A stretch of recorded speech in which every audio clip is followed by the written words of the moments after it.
싸구려 모텔의 천장은 마치 오래된 지도처럼 누렇게 얼룩져 있었다. 나는 벽 구석에 맺힌 물방울을 세며 내 몸을 짓누르고 있는 무거운 현실보다는 저 물방울에 집중하려 애썼다. 귀에 거슬리는 탁한 신음소리가 들려왔지만 마치 깊은 우물 바닥에서 울리는 메아리처럼 아득하게만 느껴졌다. 싸구려 담배 냄새와 소주 냄새가 뒤섞인 역한 입김이 내 목덜미에 닿았다. 뜨겁고 끈적거렸다.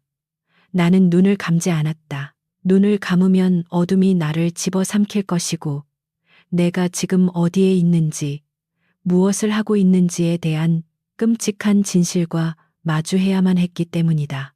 대신 나는 천장의 균열을 뚫어지게 바라보며 스스로에게 최면을 걸었다. 나는 플라스틱 인형이다. 감정도 없고 신경도 없으며 그저 텅 빈 껍데기일 뿐이다. 내 위에서 움직이고 있는 남자, 사채업자 최 씨는 거칠기 짝이 없었다. 그는 동의를 구하지도 않았고 나의 반응 따위는 안중에도 없었다. 그에게 이 행위는 그저 정기적인 이자, 수금이자 자신이 담보로 잡은 물건에 대한 소유권을 확인하는 절차에 불과했다. 내 몸은 그의 리듬에 맞춰 흔들렸지만 내 영혼은 이미 오래전에 이 방을 빠져나가 부유하고 있었다. 살과 살이 부딪히는 마찰음, 예민한 부위에서 느껴지는 쓰라림, 그리고 가슴을 짓누르는 비대해진 복부의 무게감이 느껴졌다. 하지만 그 모든 것은 그저 의미 없는 물리적 신호일 뿐이었다. 이건 섹스가 아니다. 나는 속으로 되뇌었다. 이건 마모머허 되는 과정일 뿐이다. 짐승 같은 울음소리를 내뱉은 그가 내 어깨 위로 무너져 내렸다. 마치 썩어가는 고깃덩어리처럼 무거웠다. 거친 숨소리와 낡은 에어컨이 돌아가는 웅웅거리는 소리만이 정적을 채웠다. 나는 꼼짝도 하지 않은 채 그가 물러나기를 기다렸다. 그가 몸을 돌려 얇은 이불을 끌어당겨 불룩한 배를 덮고 나서야 나는 천천히 몸을 일으킬 수 있었다. 다음 달 이자 잊지 마. 그가 눈을 감은 채 웅얼거렸다. 나는 대답하지 않았다. 침대에서 내려와 맨발로 차가운 타일 바닥을 밟았다. 발바닥을 타고 올라오는 냉기가 등골을 오싹하게 만들었지만 덕분에 마비되었던 정신이 조금 돌아오는 듯했다. 나는 바닥에 흩어진 옷가지를 주섬주섬 챙겨들고 좁은 욕실로 들어갔다. 샤워기 물을 가장 뜨겁게 틀었다. 피부가 벌겋게 달아오르고 화상을 입을 듯 따가웠지만 여전히 충분하지 않았다. 나는 거친 샤워 타월로 목과 가슴, 허벅지를 미친 듯이 문질렀다. 그 투박한 손이 닿았던 모든 곳을 벗겨내고 싶었다. 욕망과 비굴함, 그리고 저주처럼 나를 타삼해고 있는 가난의 냄새를 씻어내고 싶었다. 하지만 피가 맺힐 정도로 문질러도 나는 여전히 더럽게만 느껴졌다. 샤워기 물줄기와 섞인 눈물이 입가로 흘러내렸다. 짭짤했다. 나는 한서윤, 27살, 한때는 작가를 꿈꾸던 전도 유망한 여대생이었지만 지금은 빚쟁이이자 성놀이개, 그리고 누군가의 그림자로 살아가고 있다. 세면대 위에 올려둔 휴대폰이 요란하게 진동하며 물소리를 뚫고 들어왔다. 화면에 뜬 이름은 내 위장을 또 다른 방식으로 뒤틀리게 만들었다. 이채린 아가씨. 나는 황급히 물을 끄고 수건으로 몸을 대충 감싼 뒤 전화를 받았다. 내 목소리는 자동 반사적으로 공손하고 유순한 톤으로 바뀌었다. 내 스스로가 역겨울 정도로 비굴한 목소리였다. 네, 아가씨. 너 지금 어디야? 왜 이렇게 전화를 늦게 받아? 이채린의 날카로운 목소리가 고막을 찔렀다. 그녀는 내가 모시는 상전이자 동일 그룹의 고명딸, 그리고 내가 그림자처럼 수행해야 하는 주인님이었다. 그녀의 목소리에는 짜증과 오만함이 가득 차 있었다. 죄송합니다. 잠시 밖에 나와 있어서. 됐어. 변명은 필요 없어. 지금 당장 집으로 와. 당장. 네, 그 똑똑한 머리로 처리해야 할 급한 일이 생겼으니까. 네, 30분 내로 도착하겠습니다. 전화를 끊고 거울 속의 나를 바라보았다. 산한 눈, 창백한 피부, 그리고 너무 세게 문질러 벌겋게 부어오른 목덜미. 나는 깊은 숨을 들이마시며 체념이라는 이름의 가면을 다시 썼다. 내 인생은 나의 것이 아니다. 밤은 채권자의 것이고 낮 시간은 이채린의 것이다. 한남동 언덕 위에 자리 잡은 이채린의 대저택은 아래쪽에 시끄럽고 먼지투성이인 세상과는 완전히 단절된 곳이었다. 내가 그녀의 거대한 드레스룸에 들어서자 샤넬 넘버 5의 진한 향기가 코끝을 찔렀다. 방금 전까지 내 머릿속을 맴돌던 싸구려 모텔의 곰팡이 냄새를 순식간에 덮어버리는 돈 냄새였다. 이채리는 벨벳 소파에 파묻혀 있었다. 주위에는 명품 옷들이 쓰레기처럼 널려 있었다. 그녀는 아름다웠다. 돈으로 빚어낸 정교한 아름다움이었다. 하지만 그녀의 눈빛은 언제나 원하는 장난감을 갖지 못한 어린아이 같은 불만으로 가득 차 있었다. 나를 보자마자 그녀는 와인색 실크 드레스를 내 얼굴을 향해 집어 던졌다. 드레스는 허공을 가르며 내 얼굴 위에 부드럽게 내려앉았다. 서늘하고 매끄럽고 비싼 감촉이었다. 입어. 이채린이 휴대폰에서 눈을 떼지 않은 채 명령했다. 나는 드레스를 들고 멍하니 서 있었다. 아가씨, 이건 오늘 아빠가 맞선을 보라고 난리야. 그녀가 혀를 차며 짜증 섞인 목소리로 말했다. 상대는 해온 그룹의 새로운 회장, 강민준이래. 소문으로는 일밖에 모르는 워커홀릭에 얼음장처럼 차갑고 꽉 막힌 가부장적인 인간이라더군. 아빠는 이게 올해 가장 중요한 정략 결혼이라면서 닭다리인데 딱 질색이야. 그럼 아가씨가 입으셔야 하는 거 아닌가요? 그제야 이채린이 고개를 돌려 나를 쳐다보았다. 입꼬리가 비스듬히 올라갔다. 그것은 호의가 아니라 익숙하게 하인을 부리는 자의 교활한 미소였다. 서윤아, 너도 알잖아. 오늘 밤에 옥타곤 클럽에서 그 모델이랑 파티 있는 거 절대 취소 못해. 게다가 난 꽉 막힌 재벌 2세 따위 비위 맞춰줄 기분 아니거든. 그녀는 자리에서 일어나 내게 다가왔다. 화려한 네일아트를 한 손가락이 내 턱선을 따라 미끄러졌다. 네가 대신 가는 거야. 나는 숨이 턱 막혔다. 네? 하지만 그쪽에서 알아볼 텐데요. 아무도 몰라. 이채린이 내 말을 잘랐다. 그 남자는 나를 본 적이 없어. 기껏해야 보정으로 떡칠한 사진 몇 장 본 게 다일걸. 너랑 나는 키도 비슷하고 체형도 얼추 맞으니까 화장 좀 진하게 하고 머리 스타일만 바꾸면 감쪽 같을 거야. 그리고 가장 중요한 건 그녀가 내 귀에 입술을 갖다 대고 속삭였다. 연기를 해야 해. 연기요? 그래. 오늘의 미션은 이거야. 맞선 자리를 완벽하게 박살내는 것. 이채리는 한 걸음 뒤로 물러나 팔짱을 꼈다. 그녀의 눈이 장난기 가득하면서도 서늘하게 빛났다. 강민준이라는 그 남자가 이채린에게 정떨어지게 만들어 무례하게 굴고 멍청한 척하고 속물처럼 굴거나 아니면 미친 여자처럼 행동해 그 잘난 남자가 기겁해서 도망가게 만들란 말이야. 결혼을 거절하는 쪽이 내가 아니라 그쪽이 되도록. 알겠어? 나는 손에 들린 붉은 드레스를 꽉 쥐었다. 핏빛처럼 붉은 드레스, 위험한 색이었다. 또다시 연기라니. 방금 전까지 사채업자의 인형 노릇을 하고 왔는데 이제는 철없는 재벌가 딸을 연기해야 한다니. 만약 들키면요. 그럼 네가 다 뒤집었으면 되지. 이채리는 아무렇지 않게 말했다. 하지만 성공하면 이번 달 월급의 3배를 줄게. 그 징글징글한 빚. 조금이라도 빨리 갚고 싶잖아? 안 그래? 돈. 내 인생을 조종하는 마법의 단어. 나는 손바닥에 닿는 실크의 감촉을 느끼며 주먹을 꽉 쥐었다. 나에게는 선택권이 없었다. 단 한 번도 그랬던 적이 없었다. 알겠습니다, 아가씨. 내 목소리는 건조하게 말라 있었다. 좋아, 당장 앉아. 내가 너를 세상에서 제일 최악인 이채린으로 만들어줄 테니까.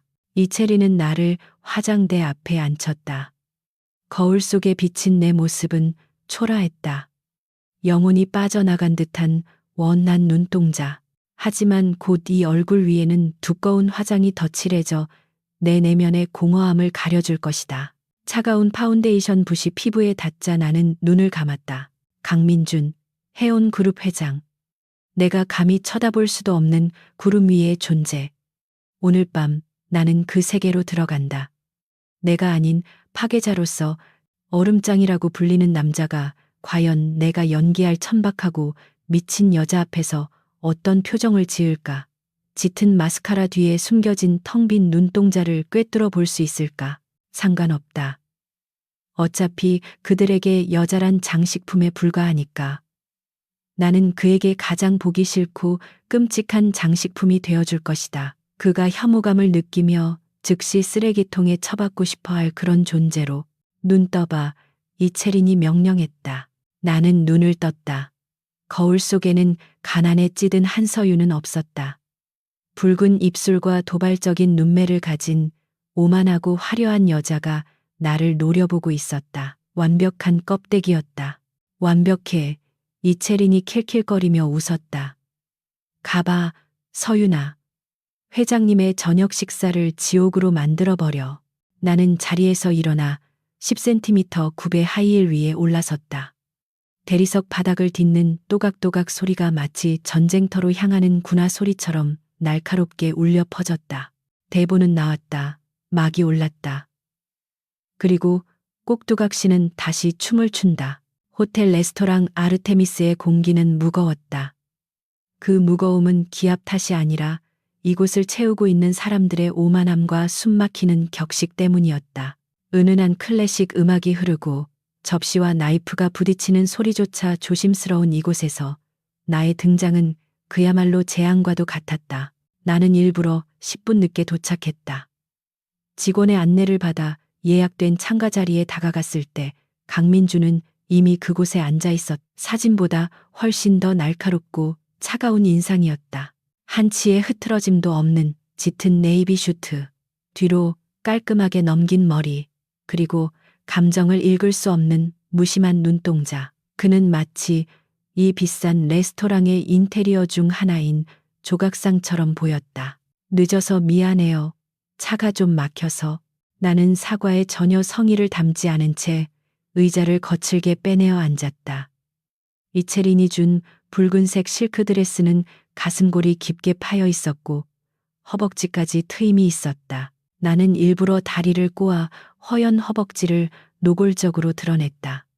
주변 테이블의 점잖은 노신사들이 눈살을 찌푸리는 게 느껴졌다. 강민준이 천천히 고개를 들어 나를 바라보았다.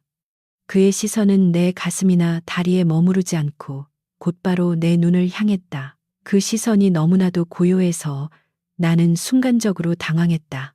보통의 남자들은 내 몸을 훑거나 아니면 내 무례한 태도에 불쾌감을 드러냈을 텐데. 반갑습니다. 강민준입니다. 그의 목소리는 낮고 정중했다.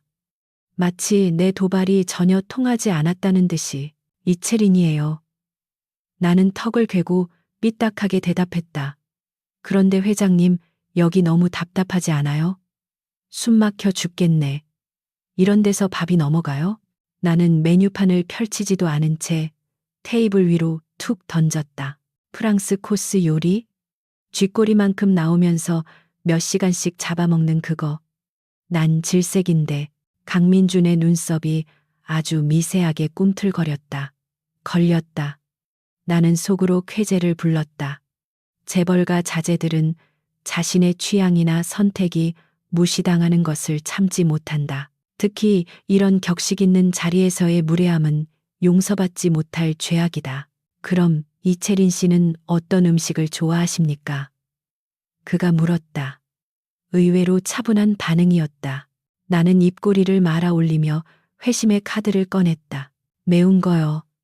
아주 맵고 시끄럽고 사람 냄새 나는 거. 이런 가식적인 곳 말고. 나는 자리에서 벌떡 일어났다. 의자가 바닥을 긁으며 날카로운 소음을 냈다. 나가요. 제가 아는 맛집이 있거든요. 거기까지 같이 가주실 수 있죠?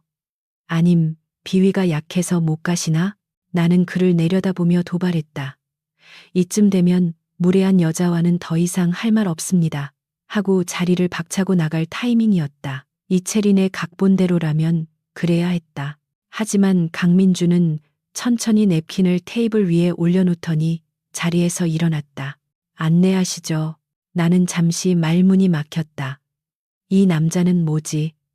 자존심도 없나? 아니면 내가 얼마나 바닥까지 보여주는지 시험해 보려는 건가? 좋아요. 후회하지 마세요. 나는 앞장서서 걸었다. 또각또각. 하이힐 소리가 호텔 로비를 울렸다.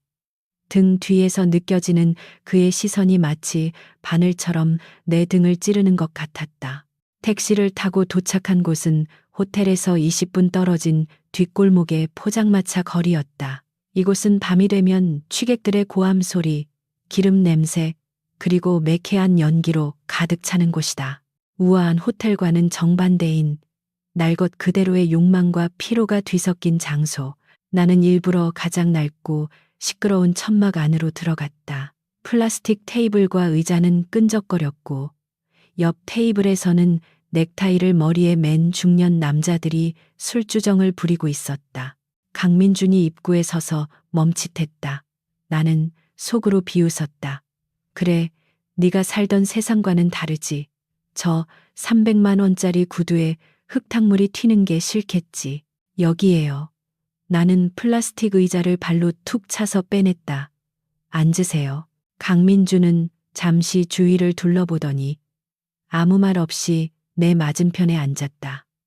그의 완벽한 슈트가 붉은색 플라스틱 의자와 기이한 부조화를 이루었 마치 명화 속에 낙서를 해놓은 듯한 광경이었다. 이모, 여기 닭발 맵게 2인분이랑 소주 한 병이요. 내가 목청껏 소리치자 주방 이모가 걸걸한 목소리로 대답했다.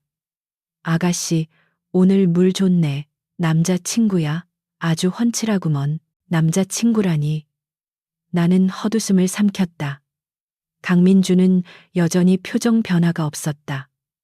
그저 이 낯선 풍경을 관찰하듯 조용히 앉아있을 뿐이었다. 곧이어 시뻘건 양념이 듬뿍 발린 닭발 접시와 소주병이 테이블 위에 쿵하고 놓였다. 매운 캡사이신 냄새가 코를 찔렀다. 나는 소주병을 따서 내 잔에 가득 채우고 그에게는 빈잔만 내밀었다. 안 드세요? 아, 회장님은 이런 싸구려 음식 안 드시나? 나는 비닐 장갑을 끼고 닭발 하나를 집어 입에 넣었다. 입안이 얼얼해질 정도로 매웠지만 묘하게 통쾌했다. 뼈를 발라내어 테이블 위에 타고 뱉어냈다. 추잡해 보여야 했다. 더럽고 교양 없고 천박하게. 이거 닭발이에요. 땅바닥을 딛고 다니는 그거요. 징그럽죠? 나는 양념이 묻은 입술을 닦지도 않고 그를 쳐다보았다. 자, 이제 제발 좀 꺼져줘.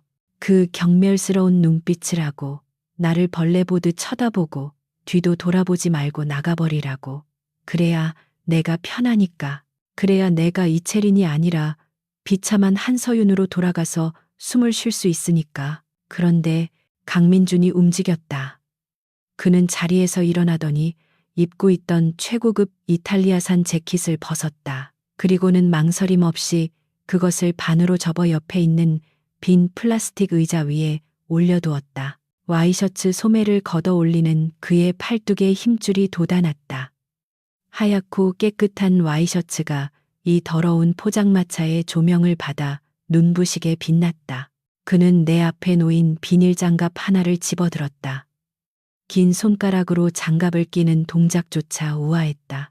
저도 닭발 좋아합니다. 그가 닭발 하나를 집어 입으로 가져갔다. 나는 숨을 멈추고 그를 지켜보았다. 그가 닭발을 오물오물 씹고 뼈를 발라냈다. 맵지도 않은지 아니면 참는 건지 그의 이마에 땀방울이 맺혔다. 그는 소주병을 들어 내 잔에 술을 따르고 자신의 잔에도 술을 채웠다. 그리고 단숨에 털어 넣었다. 그의 입에서 짧은 감탄사가 나왔다. 그리고 그는 나를 보며 웃었다. 비즈니스 잡지에서 보았던 그 냉철하고 딱딱한 미소가 아니었다. 눈가가 부드럽게 휘어지고 인매가 시원하게 올라가는 진짜 사람의 미소였다. 그 미소를 보는 순간 심장이 덜컥 내려앉았다. 이건 각본에 없던 일이다. 맛있네요. 그가 말했다. 거짓말.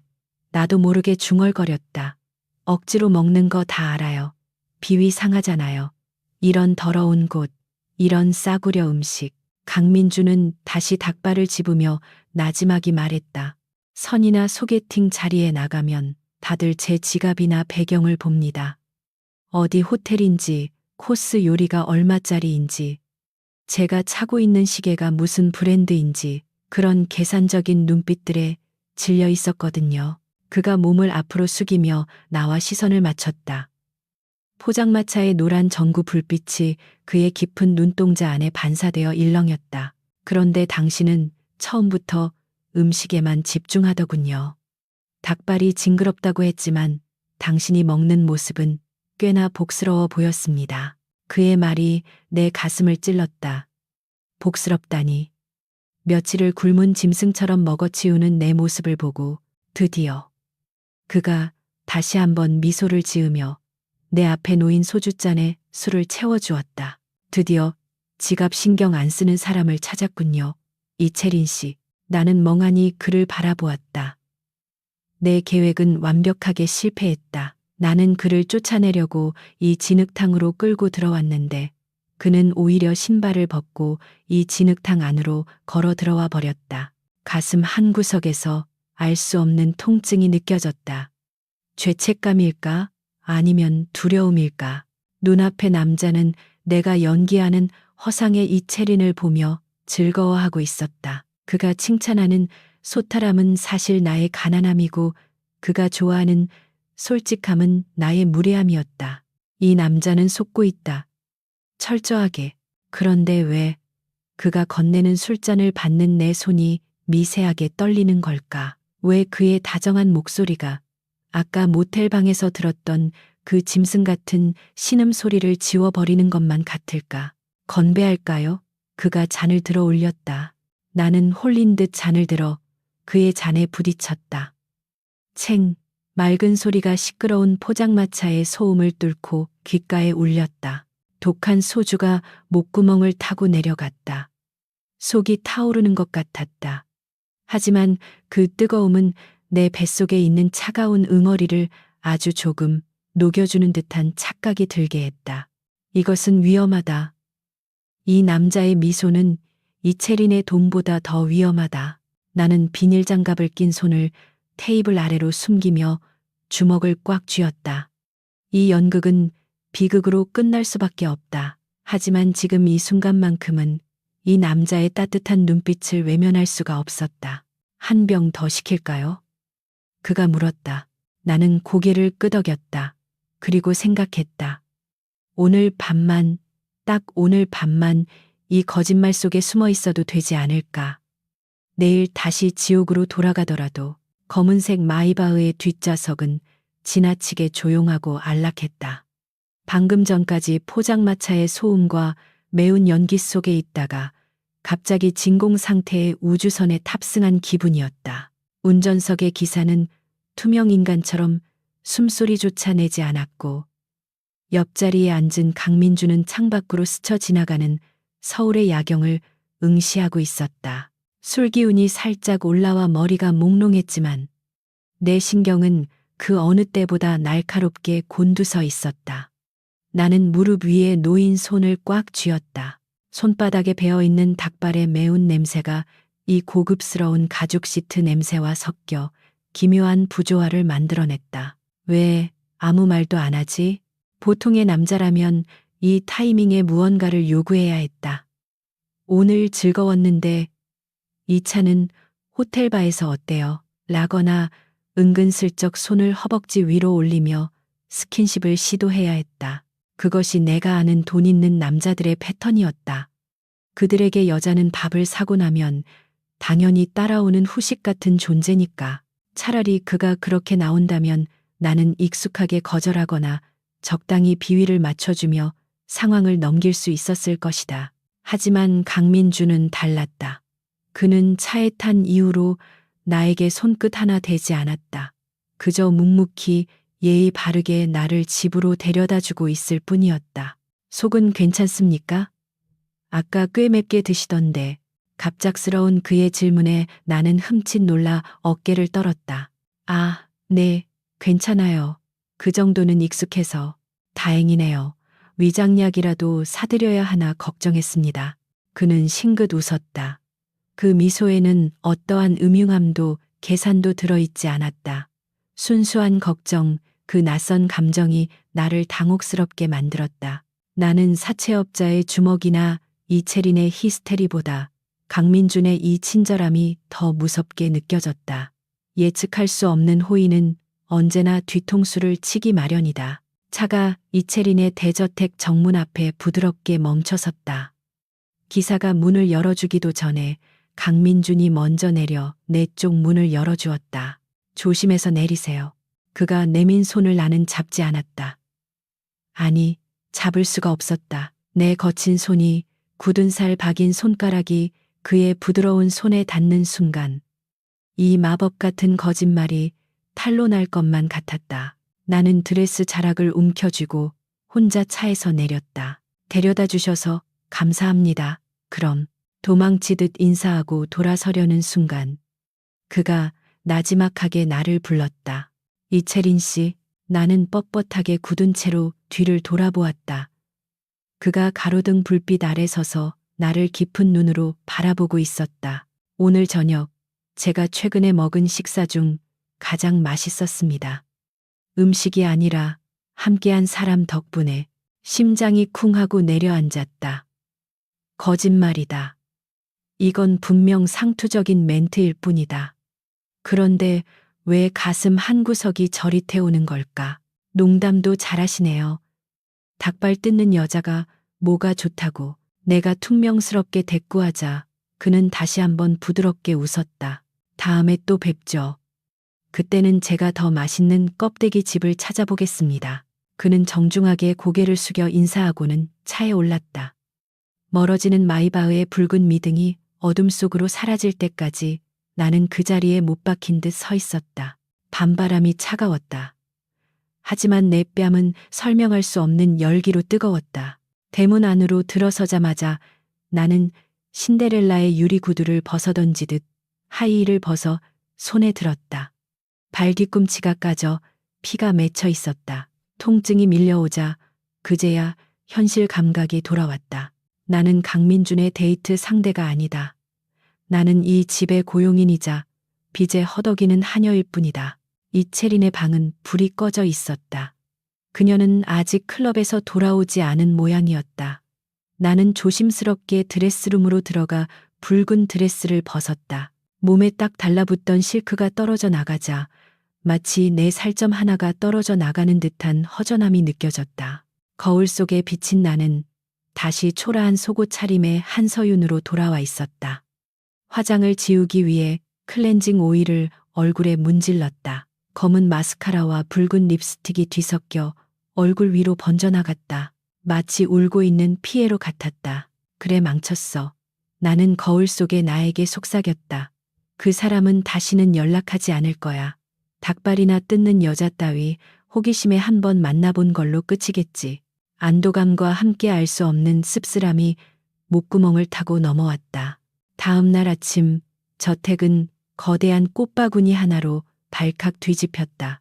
내가 부엌에서 해장국을 끓이고 있을 때 가사 도우미 아주머니가 호들갑을 떨며 나를 불렀다. 서윤아, 이것 좀 봐라. 퀵서비스가 왔는데 세상에 이렇게 큰 꽃은 처음 본다. 거실 한가운데 놓인 꽃바구니는 화려함 그 자체였다. 희귀한 수입 장미와 난초들이 조화롭게 어우러져 있었고 그 향기가 넓은 거실을 가득 채우고 있었다. 그리고 꽃송이 사이에 꽂힌 카드.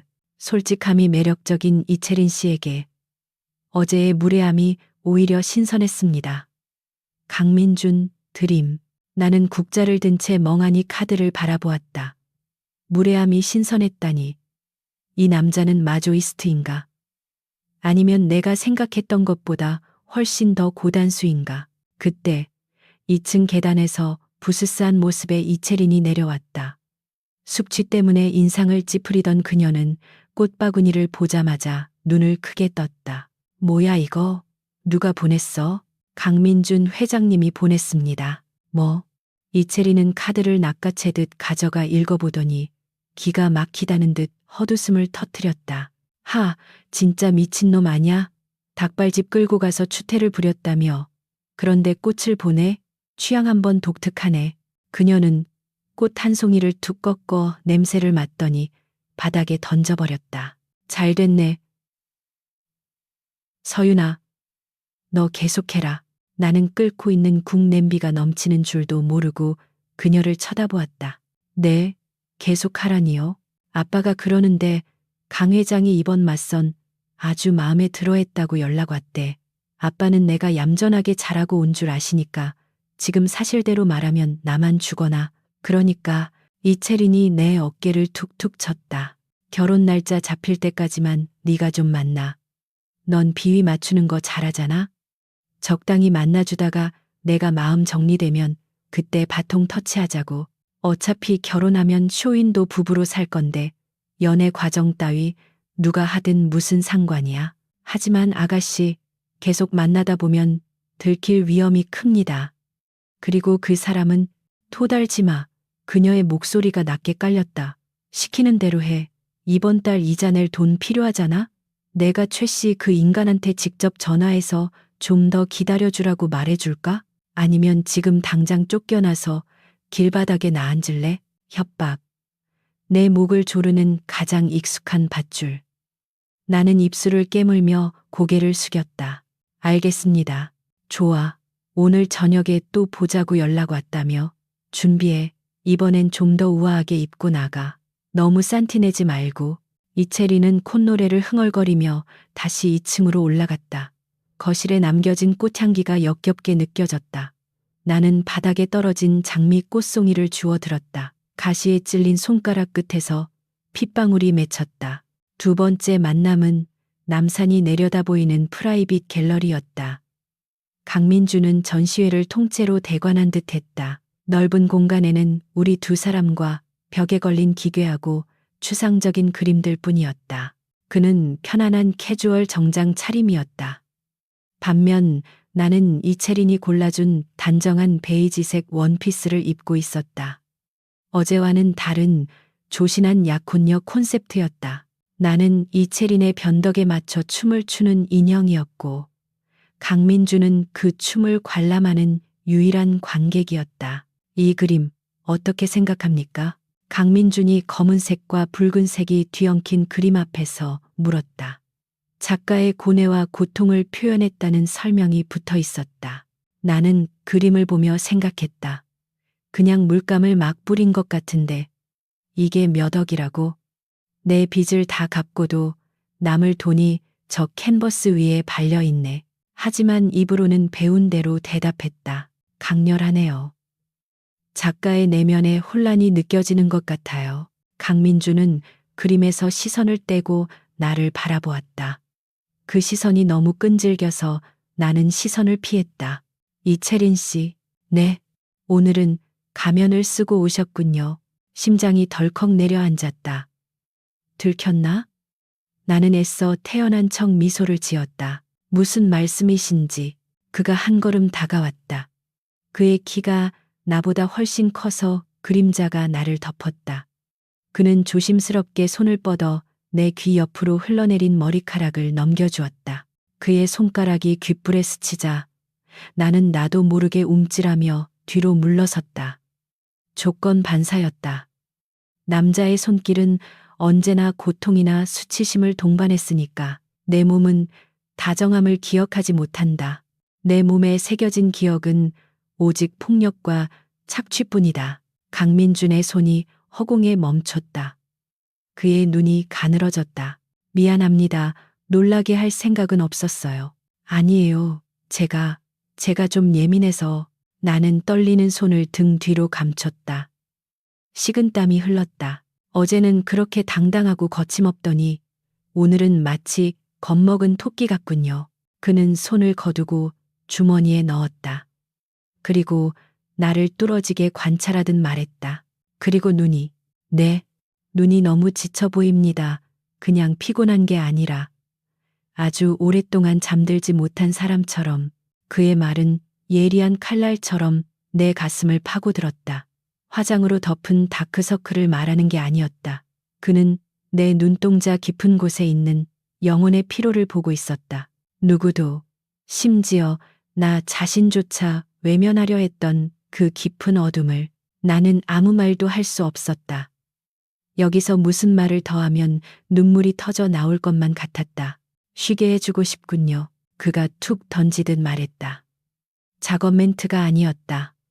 그것은 마치 길가에 버려진 비를 맞고 떨고 있는 강아지를 보며 느끼는 연민과도 같은 톤이었다. 가시죠. 그림 구경은 이만하면 됐고 조용한 곳에서 차나 한잔하죠. 그는 앞장서서 걸어갔다.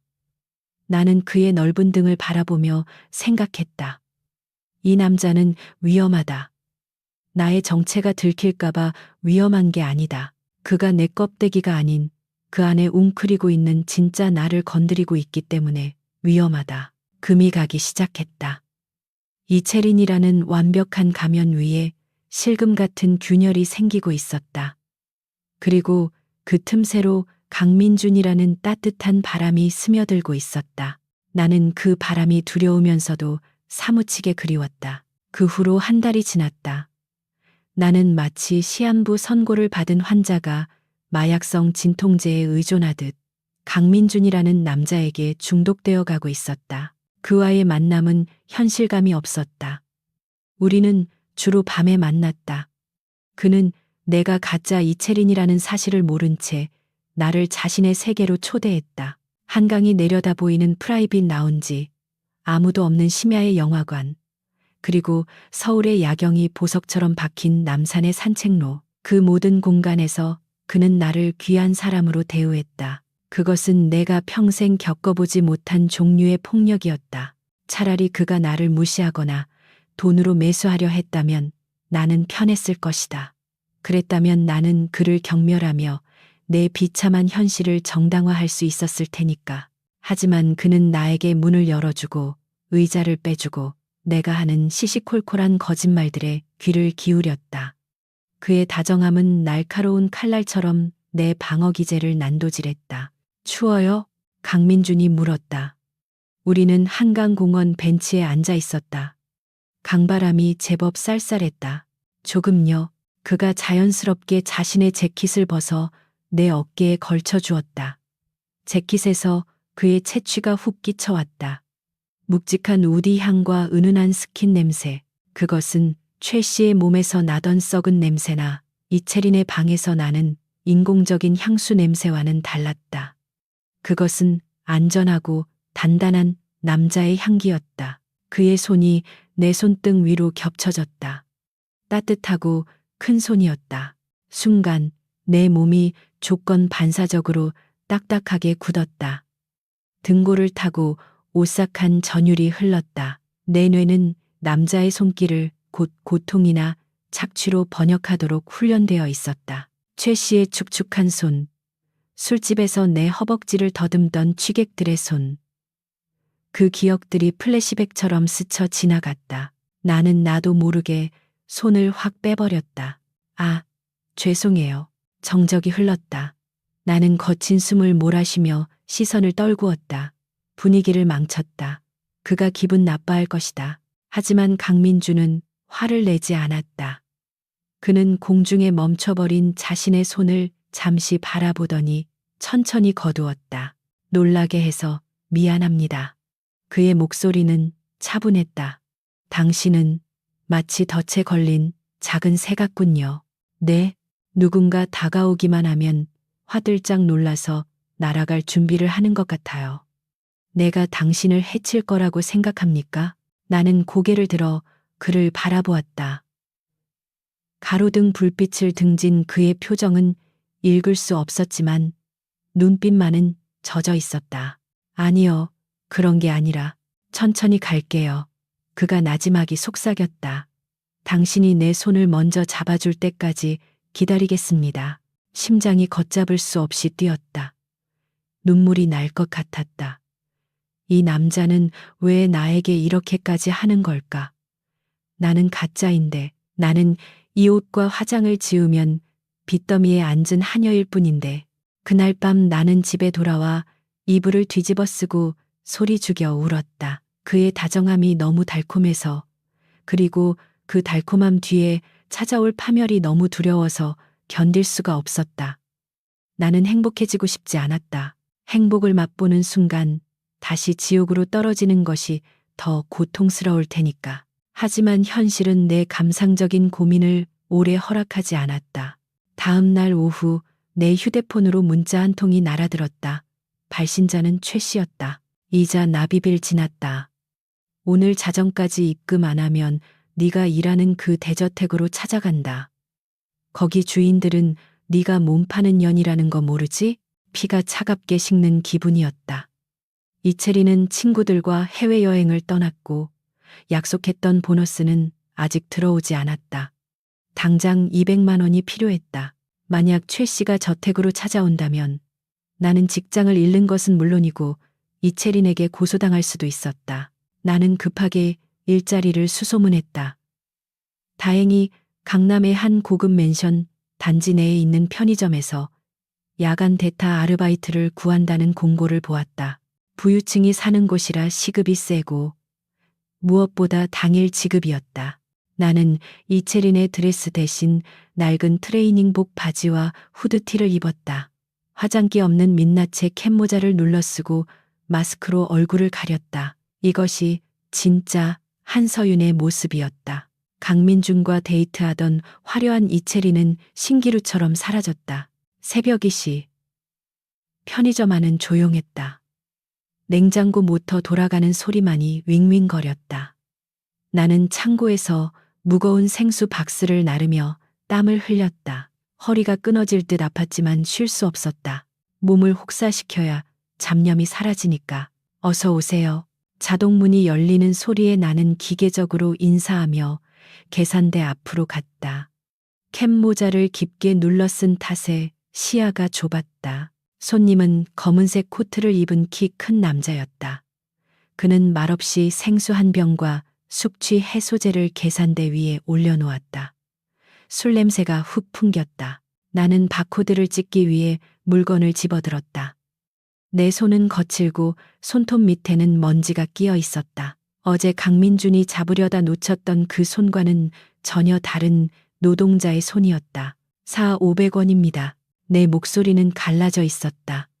남자가 카드를 내밀었다. 나는 카드를 받아 단말기에 꽂았다. 그때였다. 이채린 씨? 심장이 멈추는 것 같았다. 그 목소리. 세상에서 가장 듣고 싶으면서도 지금 이 순간만큼은 절대 듣고 싶지 않은 목소리. 나는 천천히 고개를 들었다. 마스크 위로 드러난 내 눈이 공포로 크게 확장되었다. 계산대 앞에 서 있는 남자는 강민준이었다. 그는 술에 취해 약간 흐트러진 모습이었지만 눈빛만은 형형하게 빛나고 있었다. 그는 믿을 수 없다는 표정으로 나를, 아니 내 초라한 행색을 훑어보고 있었다. 낡은 회색 후드티, 보풀이인 트레이닝 바지, 화장기 하나 없는 창백한 피부와 다크서클, 그리고 가슴팍에 달려있는 명찰, 아르바이트 한서윤. 시간이 정지했다. 편의점의 형광등 불빛이 너무나도 적나라하게 나를 비추고 있었다. 도망칠 곳은 없었다. 강민준의 시선이 내 얼굴에서 명찰로, 그리고 다시 내 얼굴로 이동했다. 혼란, 의구심, 그리고 충격이 그의 눈동자 속에서 소용돌이쳤다. 당신, 그가 입을 열었다. 술 기운 때문인지 목소리가 약간 떨렸다. 여기서 뭐 하는 겁니까? 나는 아무 말도 할 수 없었다. 변명을 하기에는 증거가 너무 명백했다. 억만장자 상속녀가 새벽 2시에 편의점 알바를 할 리는 없으니까. 그는 손을 뻗어 내가 쓰고 있던 모자에 챙을 살짝 들어 올렸다. 나는 피하지 못했다. 그의 시선이 내 민낯을 낱낱이 파헤쳤다. 서윤? 그가 내 명찰에 적힌 이름을 천천히 읽었다. 그 세 글자가 그의 입에서 나오는 순간 나와 그 사이에 쌓아 올렸던 모래성이 와르르 무너져 내렸다. 이게 당신 진짜 이름입니까? 그의 목소리는 차가웠다. 데이트할 때 보여주었던 그 다정함은 온데간데 없었다. 배신감이 서린 눈빛, 그것은 내가 가장 두려워했던 시선이었다. 회장님, 그게 아니라 설명해. 그가 짧게 잘라 말했다. 지금 당장. 나는 카운터 밖으로 나오지도 못한 채 계산대 뒤에 숨어 벌벌 떨었다. 최 씨에게 빚 독촉을 받을 때보다 더 큰 공포가 나를 덮쳤다. 돈이 없어서가 아니었다. 내 치부가, 내 가난이, 내 거짓말이 내가 사랑하게 된 남자 앞에서 발가벗겨졌기 때문이었다. 저는 목이 메어 말이 나오지 않았다. 눈물이 핑 돌았다. 강민주는 카운터를 돌아 내 옆으로 다가왔다. 좁은 계산대 안이 그의 존재감으로 가득 찼다. 그는 나를 벽으로 몰아붙였다. 이채리는 누구지? 당신은 누구고 지금까지 날 가지고 논 건가? 그의 손이 내 손목을 낚아챘다. 아팠다. 하지만 나는 신음조차 낼 수 없었다. 말해. 당신 정체가 뭐야? 나는 떨리는 입술을 열었다. 더 이상 연기는 불가능했다. 이제 남은 것은 참혹한 진실뿐이었다. 저는 이채린 아가씨의 대역입니다. 눈물이 뺨을 타고 흘러내려 마스크를 적셨다. 돈이 필요해서 시키는 대로 했을 뿐이에요. 죄송합니다. 정말 죄송합니다. 나는 바닥에 주저앉고 싶었다. 그가 나를 경멸하며 경찰에 신고하거나 아니면 뺨이라도 때려주기를 바랐다. 차라리 그게 마음 편할 것 같았다. 하지만 강민주는 나를 놓아주지 않았다. 그는 내 손목을 쥔 손에 힘을 주며 나를 억지로 일으켜 세워 자신과 눈을 맞추게 했다.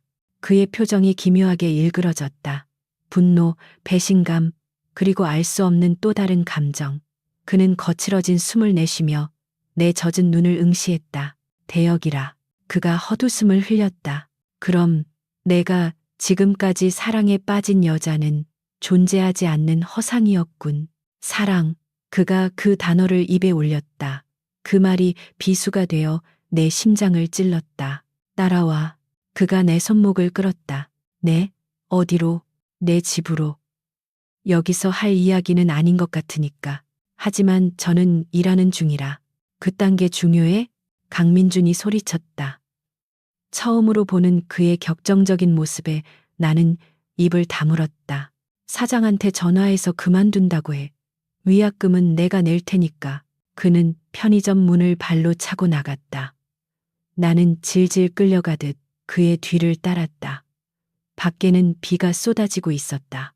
차가운 빗방울이 내 얼굴을 때렸지만 내 손목을 잡은 강민준의 손은 불덩이처럼 뜨거웠다. 그의 검은색 마이바흐가 빗속에 덩그러니 서 있었다. 마치 거대한 짐승이 입을 벌리고 있는 것처럼. 나는 그 어둠 속으로 빨려 들어갔다. 이것이 내 운명의 끝일까? 아니면 또 다른 지옥의 시작일까? 차문이 닫히고 빗소리가 차단되었다. 밀폐된 공간에 우리 둘만의 거친 숨소리가 가득 찼다. 그는 시동을 걸지 않고 핸들을 꽉 잡은 채 앞만 노려보고 있었다. 나는 젖은 몸을 웅크린 채 다가올 심판을 기다렸다. 강민준의 펜트하우스는 서울의 야경이 한눈에 내려다 보이는 거대한 유리성이었다. 엘리베이터가 초고속으로 상승하는 동안 내 위장 속은 롤러코스터를 탄 듯 뒤집히고 있었다. 귀가 먹먹해지는 이압기압 차이보다 옆에 서 있는 남자가 뿜어내는 침묵의 압력이 나를 더 짓눌렀다. 딩, 경쾌한 소리와 함께 엘리베이터 문이 열렸다. 그는 나를 거칠게 이끌지 않았다. 그저 현관문을 열고 턱짓으로 안을 가리켰을 뿐이다. 들어가. 나는 젖은 운동화가 대리석 바닥을 더럽힐까봐 주춤거렸다.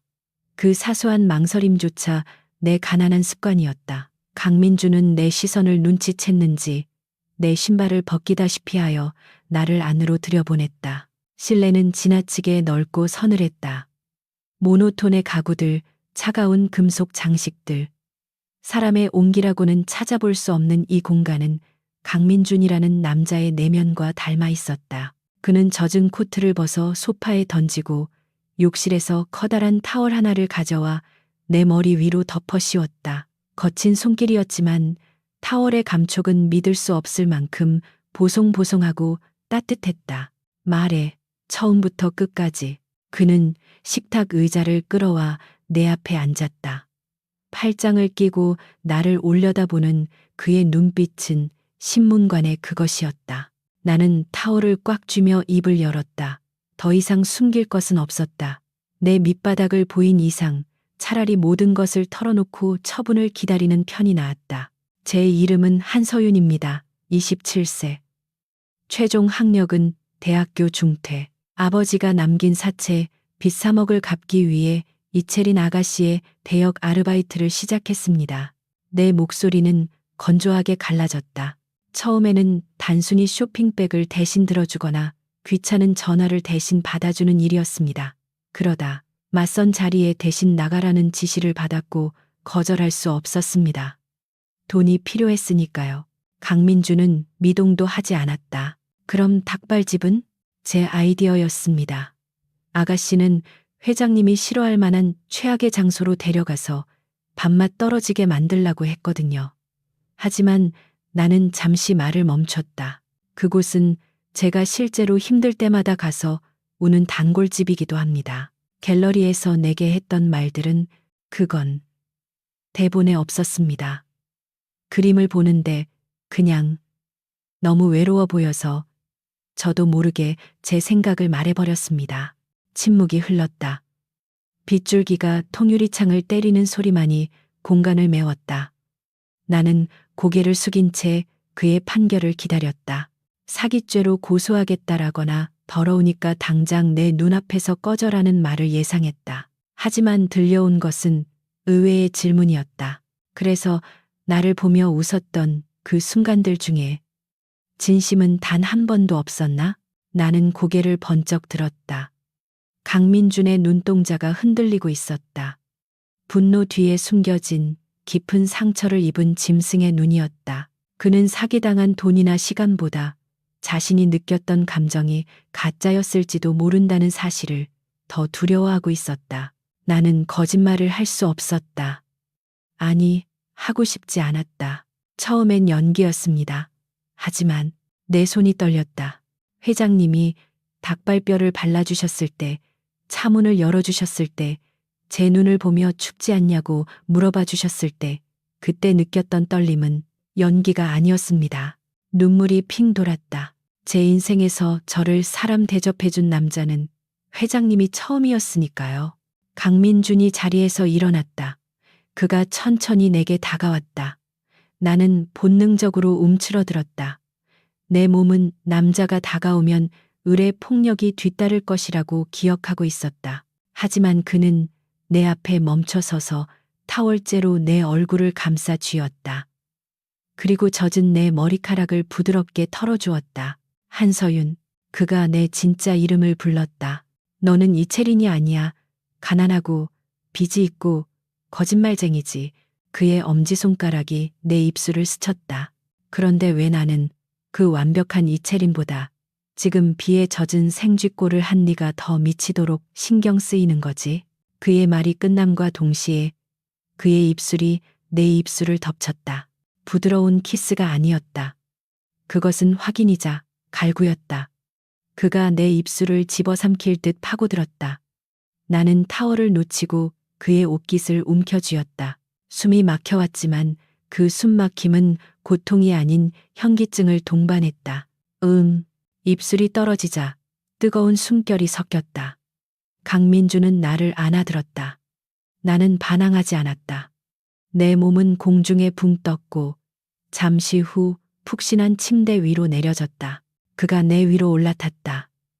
어두운 침실, 간접 조명만이 그의 등 뒤를 은은하게 비추고 있었다. 그는 내 낡은 후드티에 지퍼를 내렸다. 차가운 공기가 맨살에 닿자 소름이 돋았다. 순간 일장 챕들의 기억이 날카로운 파편처럼 뇌리를 스쳤다. 최 씨의 번들거리는 눈, 억압적인 무게, 찢어질 듯한 고통, 내 몸이 나무토막처럼 딱딱하게 굳었다. 나는 눈을 질끈 감고 주먹을 꽉 쥐었다. 참아야 해. 이건 대가야. 그를 속인 대가. 돈 대신 몸으로 갚는 거야. 빨리 끝나기만을 기다리면 돼. 나는 숨을 멈추고 고통을 대비했다. 내 다리는 무의식적으로 오므라들었고 표정은 일그러졌다. 그런데 아무런 일도 일어나지 않았다. 거칠게 옷을 찢는 소리도 욕망에 찬 거친 숨소리도 들리지 않았다. 그저 따뜻한 손길이 내 굳어버린 어깨를 감싸고 있을 뿐이었다. 눈 떠. 나직하고 단호한 목소리. 나는 두려움에 떨며 눈을 떴다. 강민준이 나를 내려다보고 있었다.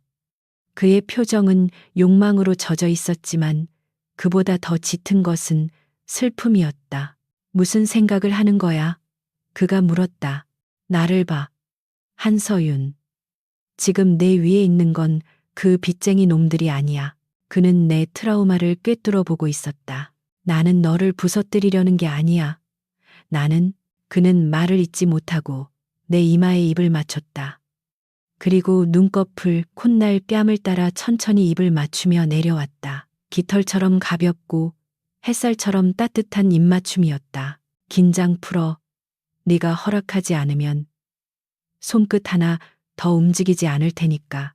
그의 부드러움이 닫혀있던 내 마음의 빗장을 억지로 비틀어 열었다. 눈물이 주르륵 흘러내려 관자놀이를 적셨다. 참아왔던 울음이 터졌다. 무서워서가 아니었다. 안도감 때문이었다. 내 몸을 함부로 대하지 않는 남자.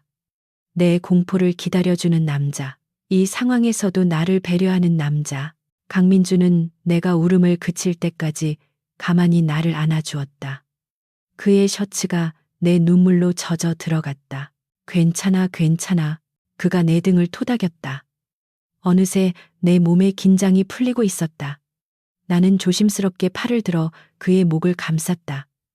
이것은 항복이 아니라 간절한 매달림이었다. 나를 구해달라는 이 지옥 같은 기억에서 나를 꺼내달라는 무언의 호소였다. 안아 주세요. 내가 갈라진 목소리로 속삭였다. 강민준의 눈빛이 짙어졌다. 그는 다시 내게 입을 맞췄다. 이번에는 더 깊고 더 진득했다. 그가 천천히 내 옷을 벗겨냈다. 부끄러움보다는 해방감이 느껴졌다. 낡고 더러운 껍데기를 벗어던지고 태초의 모습으로 그와 마주하는 기분이었다. 그의 손이 내 피부 위를 미끄러졌다. 그가 닿는 곳마다 불이 붙는 것 같았다. 나는 처음으로 내 몸이 느낄 수 있는 존재라는 것을 깨달았다. 고통이 아닌 쾌락을, 수치가 아닌 환희를. 그가 내 안으로 들어왔을 때 나는 짧은 신음을 뱉었다. 그것은 꽉 차오르는 충만감이었다. 그는 서두르지 않았다. 내가 그의 리듬에 적응할 때까지, 내가 그를 온전히 받아들일 때까지 기다리며 천천히 움직였다. 우리의 시선이 허공에서 얽혔다. 서윤아. 그가 내 이름을 부르며 내 손을 깍지 껴 잡았다. 보고 있어. 지금 너를 안고 있는 게 누구인지. 네, 민준 씨가 보여요. 그의 움직임이 점차 격렬해졌다. 하지만 그것은 폭력이 아니었다. 서로의 존재를 확인하려는 절박한 몸부림이었다. 나는 그에게 매달려 파도에 휩쓸리듯 흔들렸다. 쾌락이 발끝에서부터 머리끝까지 차올랐다. 내 입에서 터져 나오는 소리는 비명이나 억눌린 신음이 아니었다. 그것은 생명력 넘치는 교향곡이었다. 나는 그의 어깨를 깨물며 이 순간이 영원히 끝나지 않기를 기도했다. 사랑해. 절정의 순간 그가 내 귓가에 속삭였다. 그 말이 하얗게 전멸하는 의식 속으로 깊이 박혔다. 나는 그를 꽉 끌어안으며 내 안의 어둠이 산산이 조각나는 것을 느꼈다. 과거의 망령들이 비명을 지르며 사라지고 그 자리에 오직 강민준이라는 빛만이 남았다. 모든 것이 끝난 후 우리는 땀에 젖은 채 서로 엉겨 있었다. 침실은 고요했다. 창밖의 빗소리만이 규칙적으로 들려왔다. 강민준은 내 머리카락을 만지작거리며 나를 품에 안고 있었다. 그의 심장 박동 소리가 내 등 뒤에서 쿵쿵 하고 느껴졌다. 그것은 세상에서 가장 안락한 자장가였다. 이제 어떡할 거야? 그가 나지막이 물었다. 나는 눈을 감았다. 현실은 변하지 않았다. 날이 밝으면 나는 다시 빚쟁이에게 쫓기는 신세가 될 것이고 이채린에게 해고당할지도 모른다. 이 럭셔리한 펜트하우스 밖에는 여전히 시궁창 같은 내 현실이 입을 벌리고 기다리고 있다. 하지만 지금 이 순간만큼은 나는 도망치고 싶지 않았다. 모르겠어요. 나는 그의 가슴에 얼굴을 묻으며 대답했다. 그냥 지금은 이대로 있고 싶어요. 강민준이 내 어깨를 감싼 팔에 힘을 주었다. 아무데도 못 가. 내가 널 놔주지 않을 거니까. 그의 목소리에는 소유욕과 결의가 담겨 있었다.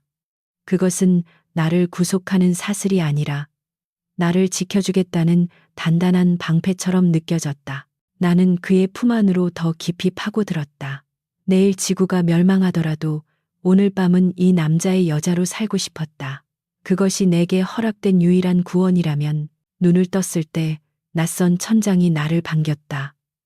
곰팡이 핀 모텔의 천장도 이채린의 저택에 딸린 비좁은 한여방의 천장도 아니었다. 높고 깨끗하며 은은한 간접 조명이 흐르는 강민준의 펜트하우스였다. 침대 옆자리는 비어 있었지만 베개에는 아직 그의 온기와 향기가 남아 있었다. 나는 무의식적으로 그 베개에 얼굴을 파묻고 깊게 숨을 들이마셨다. 어젯밤의 기억이 파도처럼 밀려와 온몸을 붉게 물들였다. 고통 없이, 대가 없이, 오직 서로의 체온만을 나누었던 밤. 내 인생에서 유일하게 내가 존중받는 인간이라고 느꼈던 시간이었다. 하지만 그 달콤함은 찰나였고 현실은 냉혹하게 나를 기다리고 있었다. 일어났어? 문이 열리고 강민준이 들어왔다. 그는 갓 샤워를 마친 듯 젖은 머리에 가운을 걸치고 있었다. 한 손에는 김이 모락모락 나는 머그잔 2개가 들려 있었다. 커피 진하게 마시는 거 좋아할 것 같아서. 그는 침대 협탁에 잔을 내려놓고 내 옆에 걸터 앉았다. 그의 자연스러운 행동이 나를 더욱 비참하게 만들었다. 이 평화로운 아침 풍경에 나는 어울리지 않는 불청객 같았기 때문이다. 회장님, 저는 민준 씨. 그가 내 말을 정정했다.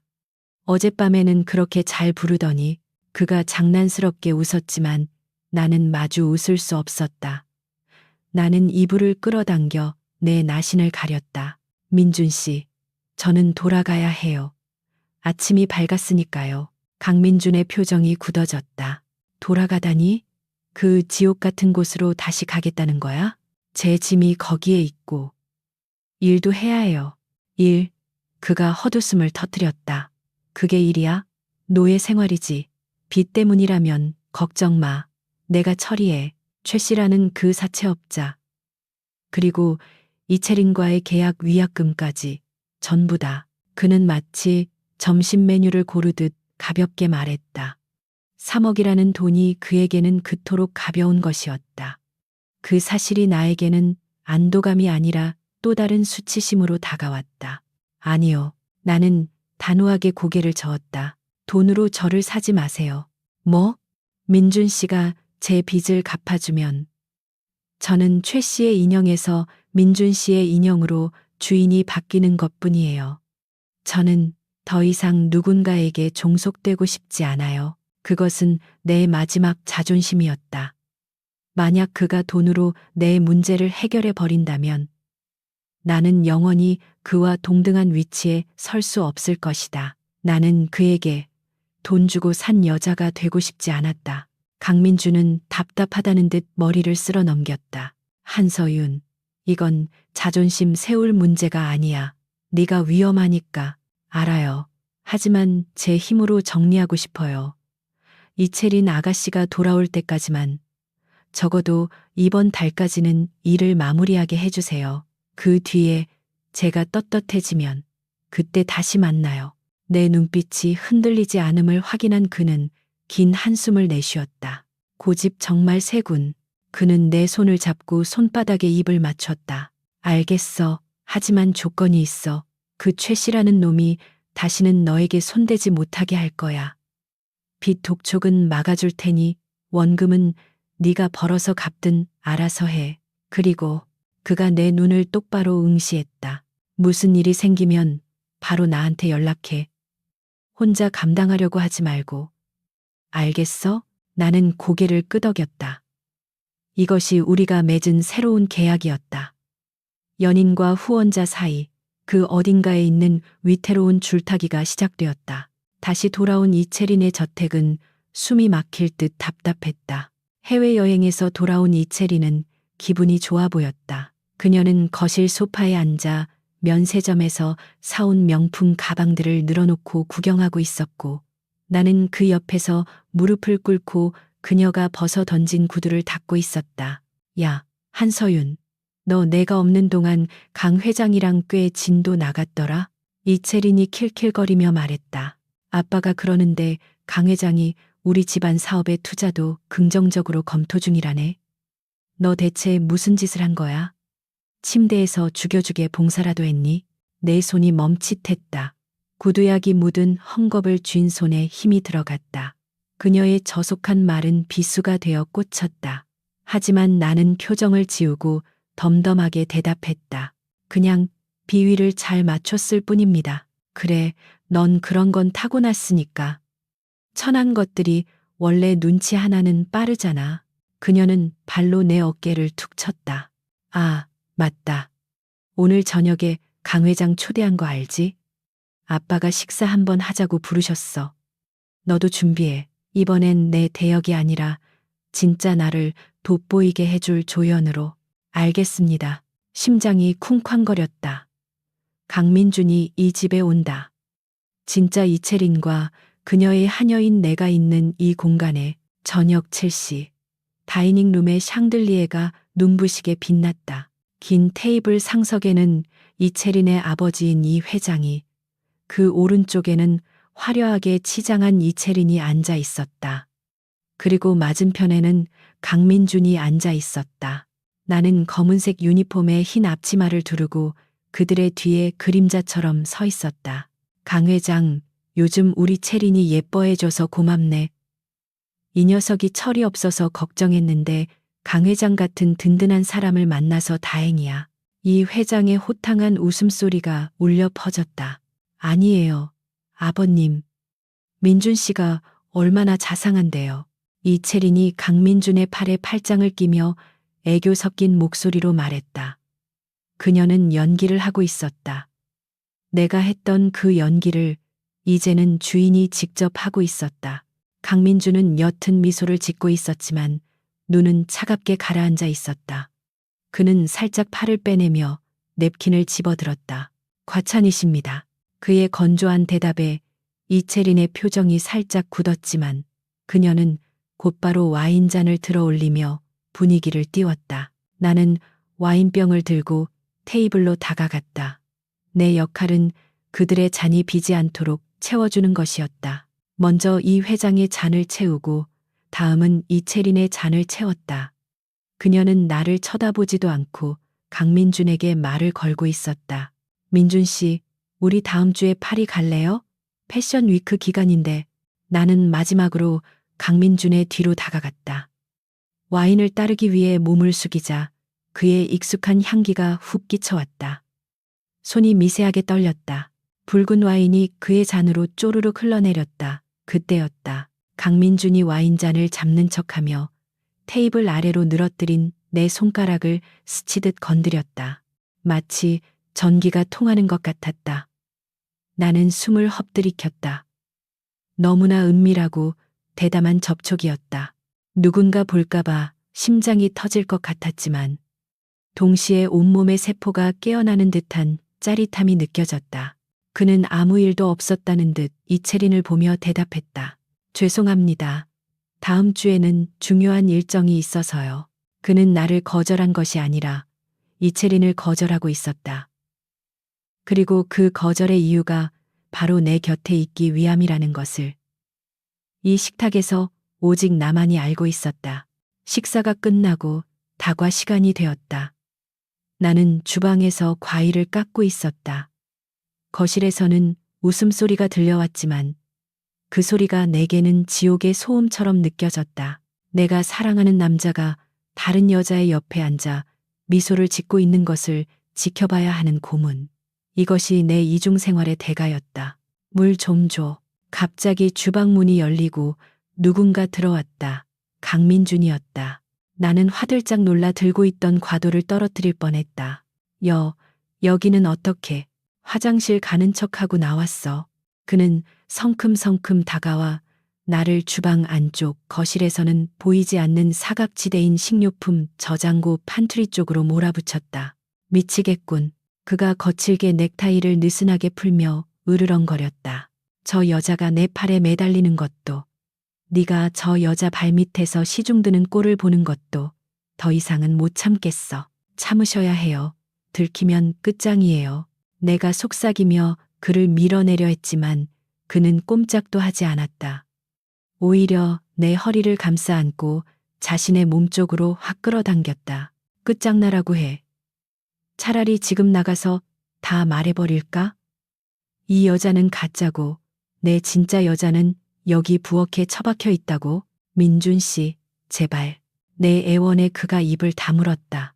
그의 눈동자가 흔들리고 있었다. 분노와 질투, 그리고 안타까움이 뒤섞인 눈빛. 너를 볼 때마다 심장이 뜯겨나가는 것 같아. 그가 고개를 숙여 내 입술을 찾았다. 거실에서 이채린이 민준 씨, 어디 갔어요? 하고 부르는 소리가 들려왔다. 그 목소리가 점점 가까워지고 있었다. 우리는 벼랑 끝에 서 있었다. 발자국 소리가 주방 쪽으로 다가오고 있었다. 하지만 강민주는 멈추지 않았다. 그는 내 입술을 탐욕스럽게 빨아들였고 나는 공포와 쾌락 사이에서 아슬아슬한 줄타기를 하며 그의 목을 끌어안았다. 이 키스는 달콤하지 않았다. 그것은 시한폭탄과도 같은 위험하고 치명적인 독약이었다. 여기 있었네요. 주방 입구에서 이채린의 목소리가 들렸다. 우리는 순식간에 떨어졌다. 심장이 입 밖으로 튀어나올 것만 같았다. 강민주는 태연하게 냉장고에서 생수병을 꺼내 들고 돌아섰다. 그의 표정은 순식간에 다시 그 차가운 가면으로 덮여 있었다. 물이 마시고 싶어서요. 직접 꺼내 먹는 게 편해서. 이채리는 의심스러운 눈초리로 강민준과 나를 번갈아 보았다. 나는 고개를 푹 숙이고 과일을 깎는 척했다. 손이 덜덜 떨려서 사과 껍질이 뚝뚝 끊겼다. 아, 그래요? 난 또 서윤이가 뭘 실수했나 했네. 이채리는 나를 째려보며 쏘아붙였다. 야, 과일 아직도 안 깎았어? 뺑이도 너보단 빠르겠다. 빨리 대령해. 죄송합니다. 금방 가겠습니다. 강민준의 손이 주먹을 쥐는 것이 보였다. 하얗게 질린 그의 주먹. 당장이라도 폭발할 것 같은 그를 보며 나는 눈빛으로 애원했다. 제발 참아줘요. 아직은 아니에요. 이채리는 강민준의 팔을 잡고 거실로 나갔다. 가요 민준 씨, 아빠가 기다려요. 그들이 사라지고 난 텅 빈 주방. 나는 싱크대를 붙잡고 주저앉았다. 다리에 힘이 풀렸다. 거울에 비친 내 모습이 보였다. 유니폼을 입은 초라한 하녀. 하지만 입술만은 방금 전의 키스로 붉게 부어올라 있었다. 나는 입술을 문질러 닦았다. 지우고 싶지 않았지만 지워야 했다. 낮에는 하녀, 밤에는 연인.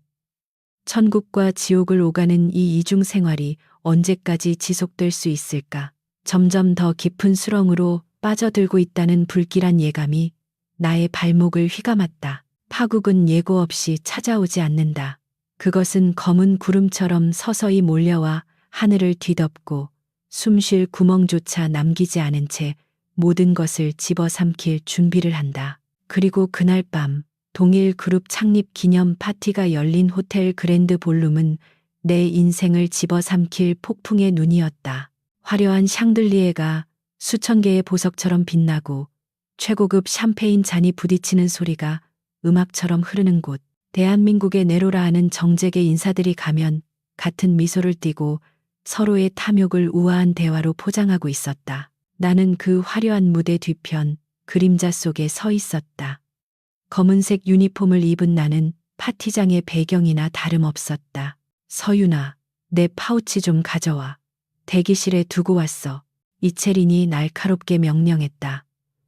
그녀는 오늘 밤의 주인공답게 다이아몬드가 박힌 화이트 드레스를 입고 백조처럼 고개를 쳐들고 있었다. 강민주는 그녀의 옆에 서 있었지만 그의 시선은 불안하게 허공을 맴돌고 있었다.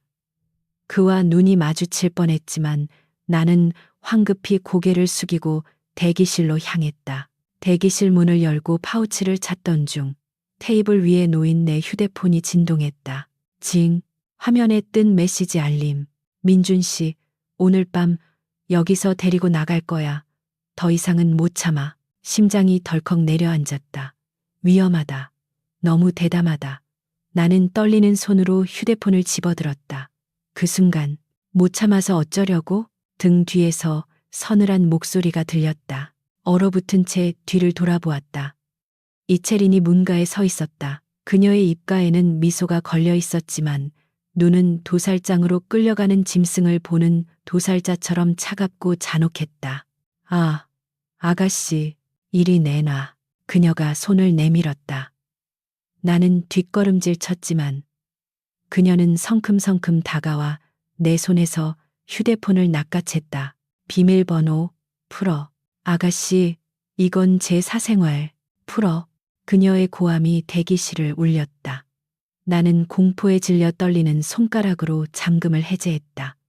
이채리는 메시지함을 열어보았다. 강민준과 내가 주고받은 수많은 미러들, 사랑해, 보고 싶어, 안고 싶어. 그 적나라한 감정의 기록들이 그녀의 눈동자 속에서 스크롤되었다. 침묵, 숨막히는 정적이 흘렀다. 이채린이 천천히 고개를 들었다. 그녀의 얼굴은 분노로 붉게 달아올라 있었지만 곧 기괴하게 차분해졌다. 그것은 폭발 직전의 고요함이었다. 하하하. 그녀가 헛웃음을 터뜨렸다. 어쩐지 냄새가 난다 했어. 천한 것들이 붙어먹는 냄새가. 그녀는 내 휴대폰을 바닥에 내동댕이 쳤다.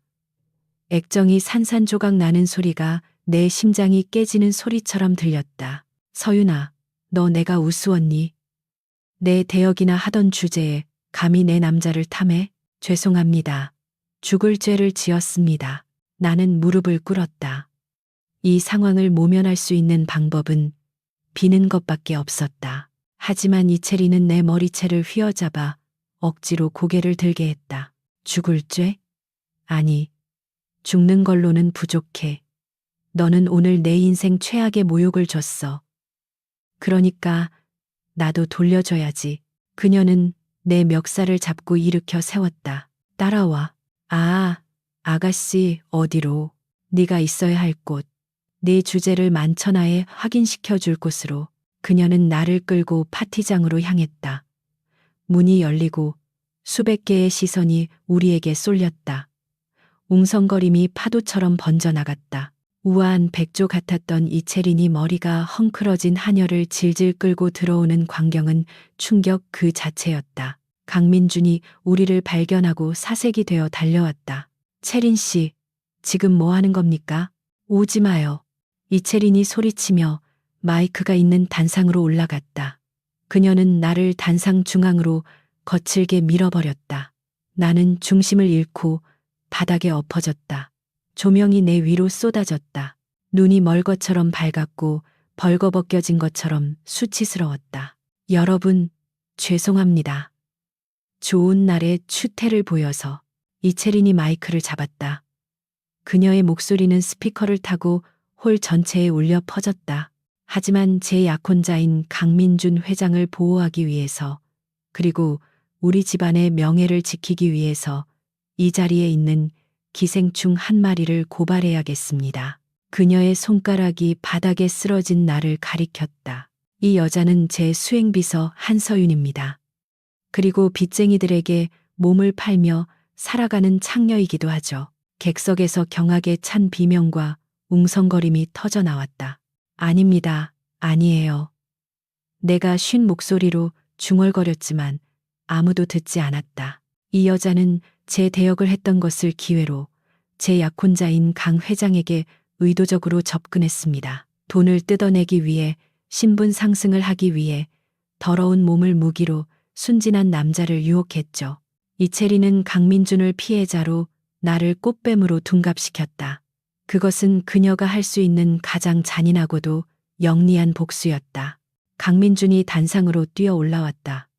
그의 얼굴은 분노로 일그러져 있었다. 그만해. 당장 마이크 내려놓지 못해? 그가 이채린의 손목을 잡았다. 하지만 이채린은 도끼를 품은 눈으로 그를 노려보았다. 왜요? 민준 씨도 피해자잖아요. 전현한테 속아서 노란한 거잖아요. 아니면 설마 민준 씨가 저런 더러운 년을 진짜로 사랑하기라도 했다는 거예요? 이채린의 질문은 비수였다. 만약 여기서 강민준이 나를 감싼다면 그는 재벌가 약혼녀를 두고 하녀와 바람난 파렴치한이 된다. 해온 그룹의 주가는 폭락할 것이고 그의 명예는 바닥으로 떨어질 것이다. 강민준은 입술을 깨물며 나를 바라보았다. 그의 눈빛이 말하고 있었다. 상관없어. 나는 너를 선택할 거야. 그가 입을 열려는 찰나 나는 보았다.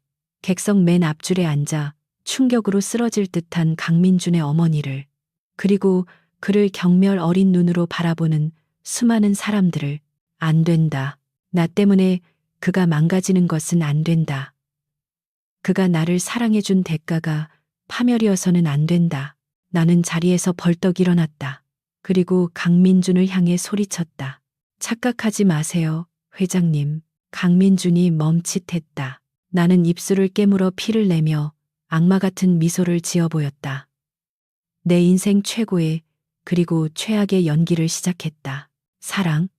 웃기지도 않네. 당신 같은 재벌이 나 같은 여자한테 푹 빠져서 쩔쩔매는 꼴 꽤 볼만하던데. 한서윤, 너. 강민준의 눈동자가 심하게 흔들렸다. 돈이 필요했어요. 3억. 회장님한테는 껌값이잖아요. 그래서 좀 꼬셔봤는데 이렇게 쉽게 넘어올 줄은 몰랐네. 나는 그에게 다가가 가슴을 밀쳤다. 지겨워. 당신의 그 고상한 척하는 위선도, 닭발이나 뜯으면서 서민 체험하는 척하는 그 꼴값도 다 역겨웠다고. 거짓말. 강민준의 목소리가 떨렸다. 거짓말 하지 마. 진실이야. 난 돈만 챙기면 그만이었어. 그런데 이렇게 들켜버렸네? 아쉽게 됐어. 나는 이채린을 향해 고개를 돌렸다. 만족하셨어요, 아가씨? 당신의 고귀한 약혼자 잘 지키세요. 저런 멍청한 남자는 내 취향 아니니까. 짝. 이채린의 손바닥이 내 뺨을 후려쳤다. 고개가 돌아갔다. 입안이 터져 비릿한 피맛이 났다. 꺼져.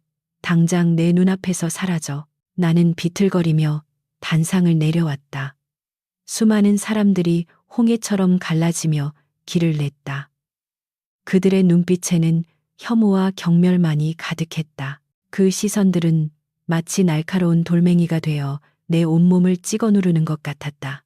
등 뒤에서 강민준이 나를 부르는 소리가 들렸다. 서윤아, 거기서. 하지만 경호원들이 그를 막아섰다. 나는 뒤도 돌아보지 않고 달리기 시작했다. 호텔 로비를 지나 회전문을 밀치고 밖으로 나갔다. 밖에는 억수 같은 비가 쏟아지고 있었다. 차가운 빗물이 내 뜨거운 뺨을 식혀주었다. 나는 하이힐을 벗어 던지고 맨발로 아스팔트 위를 달렸다. 발바닥이 찢어지고 피가 났지만 통증은 느껴지지 않았다. 가슴이 너무 아파서, 심장이 찢겨나간 자리가 너무 시려서 다른 고통은 느낄 수가 없었다. 사랑해요, 민준 씨.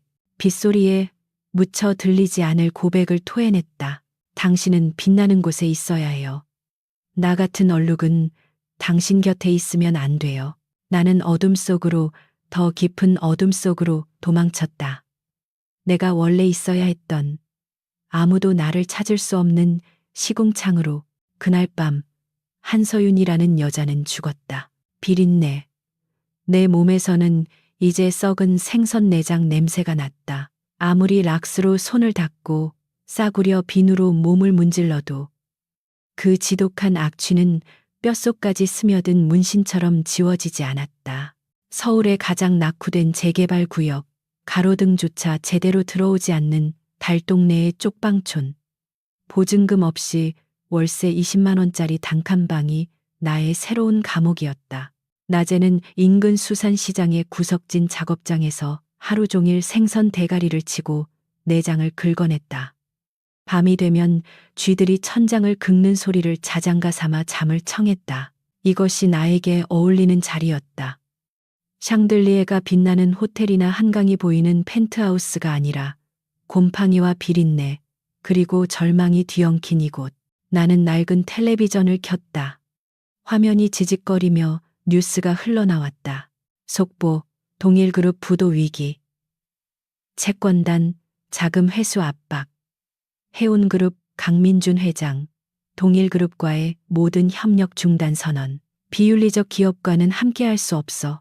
화면 속에는 수척해진 이 회장과 마스크로 얼굴을 가린 채 검찰에 출두하는 이채린의 모습이 비쳤다. 그리고 그 모든 파멸의 배후에 서 있는 남자 강민준의 자료 화면이 나왔다. 그는 차가웠다. 내가 알던 그 다정했던 남자는 온데간데 없었다.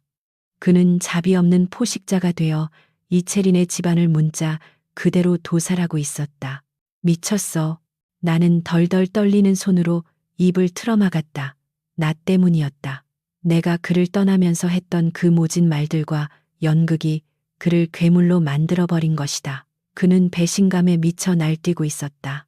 나를 찾기 위해, 그리고 나를 찢어발기기 위해 대한민국 바닥을 뒤집어 엎고 있었다. 나는 두려웠다. 그가 나를 찾아낼까봐. 내 거짓말이, 그를 위해 했던 내 희생이 아무런 소용없이 물거품이 될까봐. 제발 나를 잊어줘요. 나 같은 건 쓰레기통에 처박고 당신은 당신의 세상에서 빛나라고요. 나는 무릎을 끌어안고 울었다. 하지만 내 기도는 신에게 닿지 않았다. 악마는 신보다 빨랐고 강민준의 집착은 내 도망보다 끈질겼다. 폭우가 쏟아지던 밤이었다. 양철 지붕을 때리는 빗소리가 유난히 요란했다. 나는 작업을 마치고 비틀거리는 걸음으로 가파른 언덕길을 오르고 있었다. 우산도 없이 비를 쫄딱 맞은 채였다. 젖은 옷이 몸에 달라붙어 한기를 느꼈지만 뼛속까지 스며든 피로가 더 무거웠다. 골목 어귀에 들어섰을 때 나는 멈칫했다.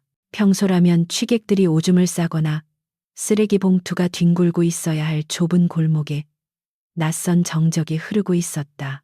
그리고 그 어둠 속에서 이질적인 검은 물체들이 보였다. 검은색 세단. 한 대가 아니었다. 좁은 골목을 꽉 채운 채 줄지어 늘어선 고급 승용차들. 심장이 쿵쿵거리며 늑골을 때렸다. 도망쳐야 했다. 본능이 경고음을 울렸다. 뒤를 돌아 뛰려던 순간이었다. 어딜 가? 낮게 깔린 목소리가 빗소리를 뚫고 들려왔다. 나는 얼어붙었다. 고개를 돌릴 수 없었다. 등 뒤에서 들려오는 저벅저벅 구두굽 소리. 그 소리가 점점 가까워질수록 내 숨통이 조여왔다. 한 달하고도 13일, 꽤 오래 숨바꼭질했군. 차가운 손이 내 젖은 어깨를 낚아챘다. 나는 힘없이 뒤로 끌려갔다. 그리고 마주쳤다. 가로등 불빛 아래 서 있는 강민준을. 그는 엉망이었다. 말끔하게 넘겼던 머리는 비에 젖어 헝클어졌고 턱에는 거뭇한 수염 자국이 있었다. 눈은 붉게 충혈되어 있었고 그 안에는 광기와 살기가 이글거리고 있었다. 그는 더 이상 재벌 회장이 아니었다. 잃어버린 것을 찾기 위해 지옥 밑바닥까지 내려온 악귀였다. 민준 씨, 입 닥쳐. 그가 으르렁거렸다. 내 이름 부르지 마. 그 입으로 내 이름을 부를 자격이 있다고 생각해? 그는 내 손목을 꽉 쥐었다. 뼈가 으스러질 듯한 악력이었다. 그는 나를 질질 끌고 자신의 차 쪽으로 향했다. 이거 놔요. 싫어요. 나는 발버둥 쳤다. 안 갈 거예요. 당신한테 볼 일 없다고 했잖아요. 돈도 다 챙겼는데 내가 왜? 거짓말. 강민준이 소리쳤다.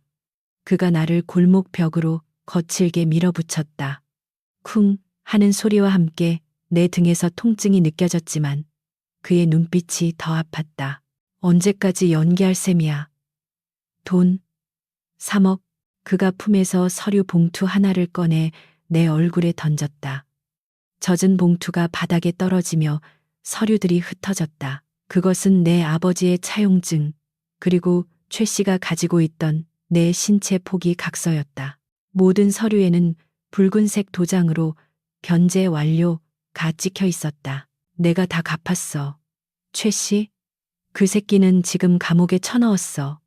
네가 돈 때문에 나를 떠났다고? 웃기지 마. 넌 돈을 챙긴 게 아니라 빚만 남기고 도망쳤어. 나는 바닥에 흩어진 서류들을 멍하니 바라보았다. 내 목을 조르던 족쇄들이 빗물에 젖어 진흙탕 속에 뒹굴고 있었다. 왜 그랬어요? 내가 울먹이며 물었다. 내가 싫다고 했잖아요. 역겹다고 했잖아요. 그런데 왜 네가 나를 살리려고 그랬다는 거 모를 줄 알았어? 강민준이 내 멱살을 잡고 나를 들어 올렸다. 그의 얼굴이 코앞까지 다가왔다. 뜨거운 숨결이 내 얼굴에 닿았다. 호텔에서 네가 했던 그 말도 안 되는 연극. 내가 바보인 줄 알아? 넌 너 자신을 쓰레기통에 처박아서 나를 깨끗하게 만들려고 했어. 그게 나를 위한 거라고 착각하면서. 그의 눈에서 눈물이 흘러내렸다. 빗물과 섞여 분간할 수 없었지만 나는 알 수 있었다. 그것은 뜨거운 눈물이었다. 그건 사랑이 아니야, 한서윤. 그건 오만이야. 나한테 물어보지도 않고 나를 위한다는 핑계로 나를 버려?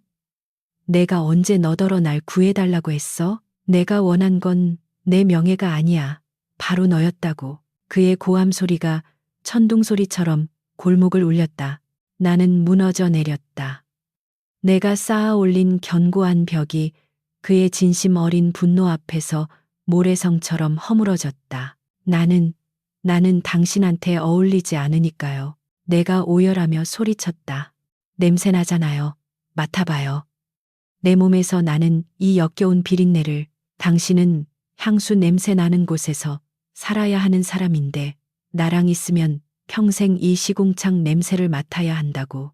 내 과거, 내 더러운 몸, 내 가난. 그게 다 당신을 오염시킬 거라고요. 나는 내 손을 들어 그에게 들이밀었다. 생선 비늘이 박히고 상처투성이인 빨갛게 튼 손이었다. 보세요. 이게 나예요. 이채린 대역이 아니라 생선 내장이나 긁어내는 천한년이라고.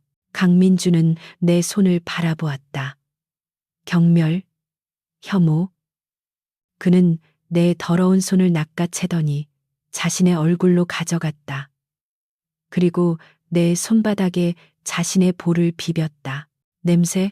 그가 헛웃음을 지으며 내 손가락을 하나하나 입에 넣고 빨았다. 비린내가 진동할 텐데, 빗물과 오물이 묻어 있을 텐데, 그는 마치 성수를 마시듯 내 손에 입을 맞췄다. 상관없어. 그의 눈빛이 광기에서 집착으로 그리고 깊은 애정으로 변해갔다. 네가 똥통에 구르든 생선 내장을 뒤집어 쓰든 상관없어. 냄새가 나면 내가 씻겨주면 돼. 매일, 매시간 내 혀로 핥아서라도 지워줄게. 민준 씨. 그러니까 다시는 나를 위해 떠난다는 개소리 하지 마. 네가 한 번 더 사라지면 그땐 내가 정말 미쳐서 이 세상을 다 불질러 버릴지도 모르니까. 그는 더 이상 내 대답을 기다리지 않았다. 그의 입술이 내 입술을 덮쳤다. 거칠고 난폭하고 절박한 키스였다. 입안에서 비릿한 피맛과 짠 빗물 맛이 섞여났다. 우리는 빗속에서 서로를 잡아먹을 듯이 끌어안았다. 그는 내 젖은 옷을 찢다시피 벗겨냈다. 차가운 벽돌 벽에 내 맨등이 닿았다. 살이 긁히는 고통이 느껴졌지만 그 고통조차 달콤했다. 여기서 해? 그가 거칠게 숨을 몰아쉬며 말했다. 이 시궁창 한복판에서. 네가 도망치려고 했던 이 지옥에서. 내가 너를 어떻게 사랑하는지 내 방식대로 증명해 보일 테니까. 그는 주위의 시선 따위는 신경 쓰지 않았다. 차 안에 있던 경호원들이 고개를 돌리든 말든, 하늘이 무너지든 말든 그의 손이 내 허벅지를 파고들었다. 나는 그의 목을 꽉 끌어안고 다리를 그의 허리에 감았다. 사랑해요. 잘못했어요. 날 버리지 마요. 나는 짐승처럼 울부짖으며 그에게 매달렸다. 그의 격렬한 움직임이 나를 벽으로 밀어붙였다. 빗물에 젖은 몸들이 부딪히며 쩍쩍 소리를 냈다. 그것은 더 이상 우아한 로맨스가 아니었다. 서로의 상처를 핥고 서로의 결핍을 채우려는 처절한 생존 본능이었다. 비린내와 빗물 냄새 사이로 그의 뜨거운 채취가 나를 가득 채웠다. 나는 그 어둠 속에서 처음으로 구원받았다. 고상한 척하는 위선자들의 천국보다 그와 함께 타오르는 이 지옥이 나에게는 진정한 안식처였다. 너는 내 거야. 죽어서도 내 거야. 그가 절정의 순간에 내 귓가에 박아 넣은 그 말은 세상에서 가장 무섭고도 아름다운 프로포즈였다. 빗물과 진흙으로 엉망이 된 채 우리는 펜트하우스로 돌아왔다. 최고급 대리석 바닥 위로 뚝뚝 떨어지는 검은 물방울들이 마치 내 지난 삶의 흔적처럼 보였다. 예전 같았으면 내가 더럽힌 바닥을 보며 안절부절 못했겠지만 지금은 그럴 겨를조차 없었다. 나를 안고 있는 강민준의 팔이 나를 놓치면 죽을 것처럼 꽉 조여져 있었기 때문이다. 그는 나를 침실이 아닌 욕실로 데려갔다. 거대한 욕조에는 따뜻한 물이 받아지고 있었다. 모락모락 피어오르는 수증기가 차가운 빗물에 젖은 내 피부를 감쌌다. 강민주는 아무 말 없이 내 옷을 벗겼다. 찢어진 블라우스, 흙투성이가 된 스커트, 그리고 낡아빠진 속옷이 바닥에 떨어졌다. 나는 알몸으로 거울 앞에 섰다. 멍들고 긁히고 수산시장에서의 고된 노동으로 거칠어진 몸. 그것은 이채린이 입었던 화려한 드레스 속에 매끄러운 몸과는 거리가 멀었다. 보지 마요. 나는 본능적으로 몸을 웅크리며 손으로 가슴을 가렸다. 흉해요. 상처투성이고 냄새도 나고. 하지만 강민주는 내 손을 부드럽게 잡아내렸다. 내 눈에는 살아남은 자의 훈장으로 보여. 그는 나를 안아 올려 욕조 안으로 넣었다. 따뜻한 물이 내 몸을 감싸자 긴장으로 굳어있던 근육들이 비명을 지르며 풀어지는 듯했다. 그는 소매를 걷어 올리고 욕조 옆에 무릎을 꿇었다. 그리고 최고급 입욕제를 푼 스펀지를 들었다. 약속했잖아. 내가 씻겨주겠다고. 그는 내 팔을 들어 스펀지로 문질렀다. 거품이 일었다. 그는 내 손가락 사이사이 손톱 밑에 낀 생선 비린내와 때를 꼼꼼하게 닦아냈다. 그의 표정은 경건하기까지 했다. 마치 더러운 것을 닦아내는 것이 아니라 귀한 보물을 손질하는 장인처럼. 민준 씨, 내가 물기를 머금은 목소리로 불렀다. 왜? 무섭지 않나요? 제가. 언젠가 다시 도망칠까봐. 그의 손길이 잠시 멈췄다. 그는 고개를 들어 젖은 내 눈을 바라보았다. 무서워 미칠 만큼. 그의 솔직한 고백에 내 가슴이 아려왔다. 그래서 이제는 족쇄를 채울 생각이야. 쇠사슬이나 계약서 같은 거 말고. 그는 내 젖은 머리카락을 귀 뒤로 넘겨주며 속삭였다. 사랑이라는 족쇄. 네가 스스로 나를 떠나지 못하게 매 순간 너를 사랑으로 질식하게 만들 거야. 그의 눈빛은 집요하고도 뜨거웠다.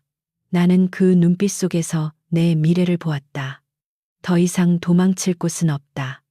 아니, 도망치고 싶지 않다. 나는 이 남자의 구속 안에서 비로소 자유를 느꼈다. 목욕을 마친 우리는 침실로 향했다. 밖에는 여전히 폭우가 쏟아지고 있었지만 이 공간은 세상과 단절된 요람처럼 고요했다. 침대 위에 눕자 깨끗한 시트의 감촉이 느껴졌다. 강민준이 내 위로 올라왔다. 그의 몸에서도 방금 씻은 비누 향기가 났다. 하지만 그 아래에는 억눌린 수컷의 향기가 맹렬하게 진동하고 있었다. 서윤아, 그가 내 이름을 불렀다. 이제 물어볼게. 솔직하게 대답해. 그는 내 턱을 잡아 시선을 고정시켰다. 너는 나를 사랑해서 떠난 건가? 아니면 내가 질려서 떠난 건가? 나는 그의 목을 끌어안았다. 이제는 더 이상 내 마음을 숨길 이유가 없었다. 내 가난이, 내 과거가 그에게 짐이 될까봐 두려워했던 시간들은 빗물과 함께 씻겨 내려갔다. 사랑해요. 내 입술이 떨렸다. 당신이 나 같은 싸구려 음식에 질릴까봐, 그래서 다시 화려한 레스토랑으로 돌아갈까봐. 그게 너무 무서워서 도망쳤어요. 내가 버림받기 전에 먼저 버리는 게 덜 아플 것 같아서. 내 고백에 강민준의 표정이 일그러지더니 곧 안도의 한숨을 내쉬었다. 바보 같은 여자. 그는 내 입술을 삼켰다. 나는 33년 동안 최고급 요리만 먹고 살았어. 그 가식적인 맛, 꾸며진 플레이팅. 먹고 나면 속이 허한 그 느낌들에 신물이 났다고. 내가 평생 찾아 헤맨 건 땀 냄새나고 투박하지만 먹으면 속이 든든해지는 너 같은 사람이야. 그의 손이 내 가슴을 움켜쥐었다. 그러니까 넌 그냥 너대로 있어. 포장하지 마. 꾸미지도 마. 그냥 날 것 그대로의 한서윤으로 내 옆에 있어. 그의 말이 내 영혼을 관통했다. 나는 눈물을 흘리며 고개를 끄덕였다. 이어진 그의 키스는 앞선 골목길에서의 키스와는 달랐다. 그것은 폭풍우가 지나간 뒤에 해일처럼 거대하고 묵직하게 나를 덮쳐왔다. 더 이상 망설임은 없었, 죄책감도 두려움도 없었다.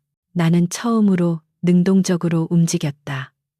내 손이 그의 등 근육을 훑어내리고 그의 엉덩이를 감싸 안았다. 내가 그를 원한다는 것을, 나 또한 욕망을 가진 여자라는 것을 그에게 보여주고 싶었다.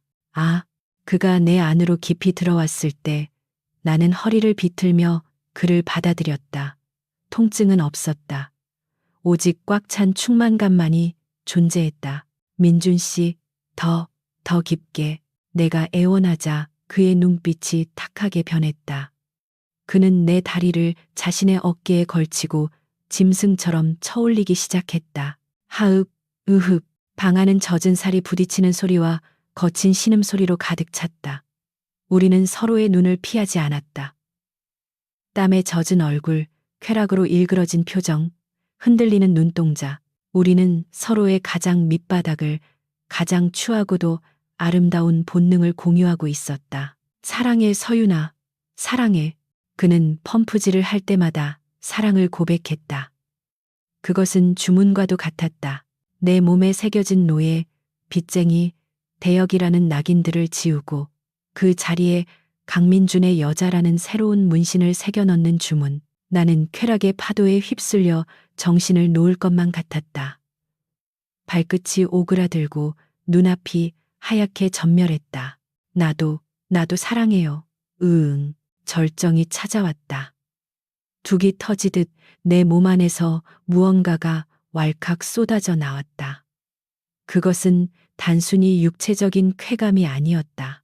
지난 27년간 나를 억눌러왔던 모든 억압과 고통이 한꺼번에 터져 나오는 해방감이었다. 나는 고개를 뒤로 젖히고 소리 없는 비명을 질렀다.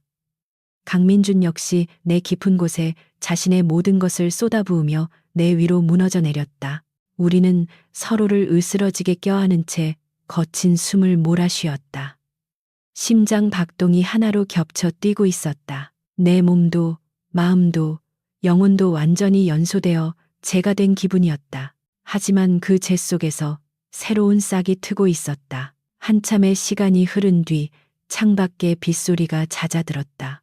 강민주는 내 옆에 누워 내 손을 만지작거리고 있었다. 그는 굳은 살이 박인 내 손가락 마디마디에 입을 맞췄다. 이 손으로 얼마나 고생했을까. 그가 속삭였다. 이제 다시는 이 손에 물 묻히지 않게 하겠다는 뻔한 말은 안 할게. 네가 하고 싶은 일이 있다면 뭐든 해. 작가가 되고 싶다고 했지. 나는 깜짝 놀라 그를 쳐다봤다. 그걸 어떻게? 네가 살던 고시원 방. 내가 정리하러 갔을 때 봤어. 낡은 노트북에 저장된 습작들. 꽤 잘 썼던데? 내 얼굴이 화끈 달아올랐다. 그건 그냥 끄적거린 거예요. 아니, 재능 있어. 특히 그 어두운 내면 묘사가 아주 탁월하던데 경험에서 우러나온 건가? 그가 짓짓게 웃었다. 나는 그의 가슴을 주먹으로 살짝 쳤다. 놀리지 마요. 진심이야. 네가 다시 글을 썼으면 좋겠어. 네가 가진 그 아픔들, 상처들, 글 속에 다 털어놓고 치유받았으면 해. 펜은 칼보다 강하다잖아. 네가 글로 세상을 베어버려. 그의 지지는 막연한 위로가 아니었다. 그는 나를 꿰뚫어보고 내가 나아가야 할 길을 비춰주는 등대 같았다. 나는 그의 품에 얼굴을 묻었다. 고마워요. 그리고 또 하나. 그가 몸을 일으켜 서랍에서 무언가를 꺼냈다. 작은 벨벳 케이스였다. 심장이 다시 쿵쾅거렸다. 설마 그가 케이스를 열었다. 그 안에는 화려한 다이아몬드 반지가 없었다. 대신 투박하고 심플한 은반지 2개가 나란히 꽂혀 있었다.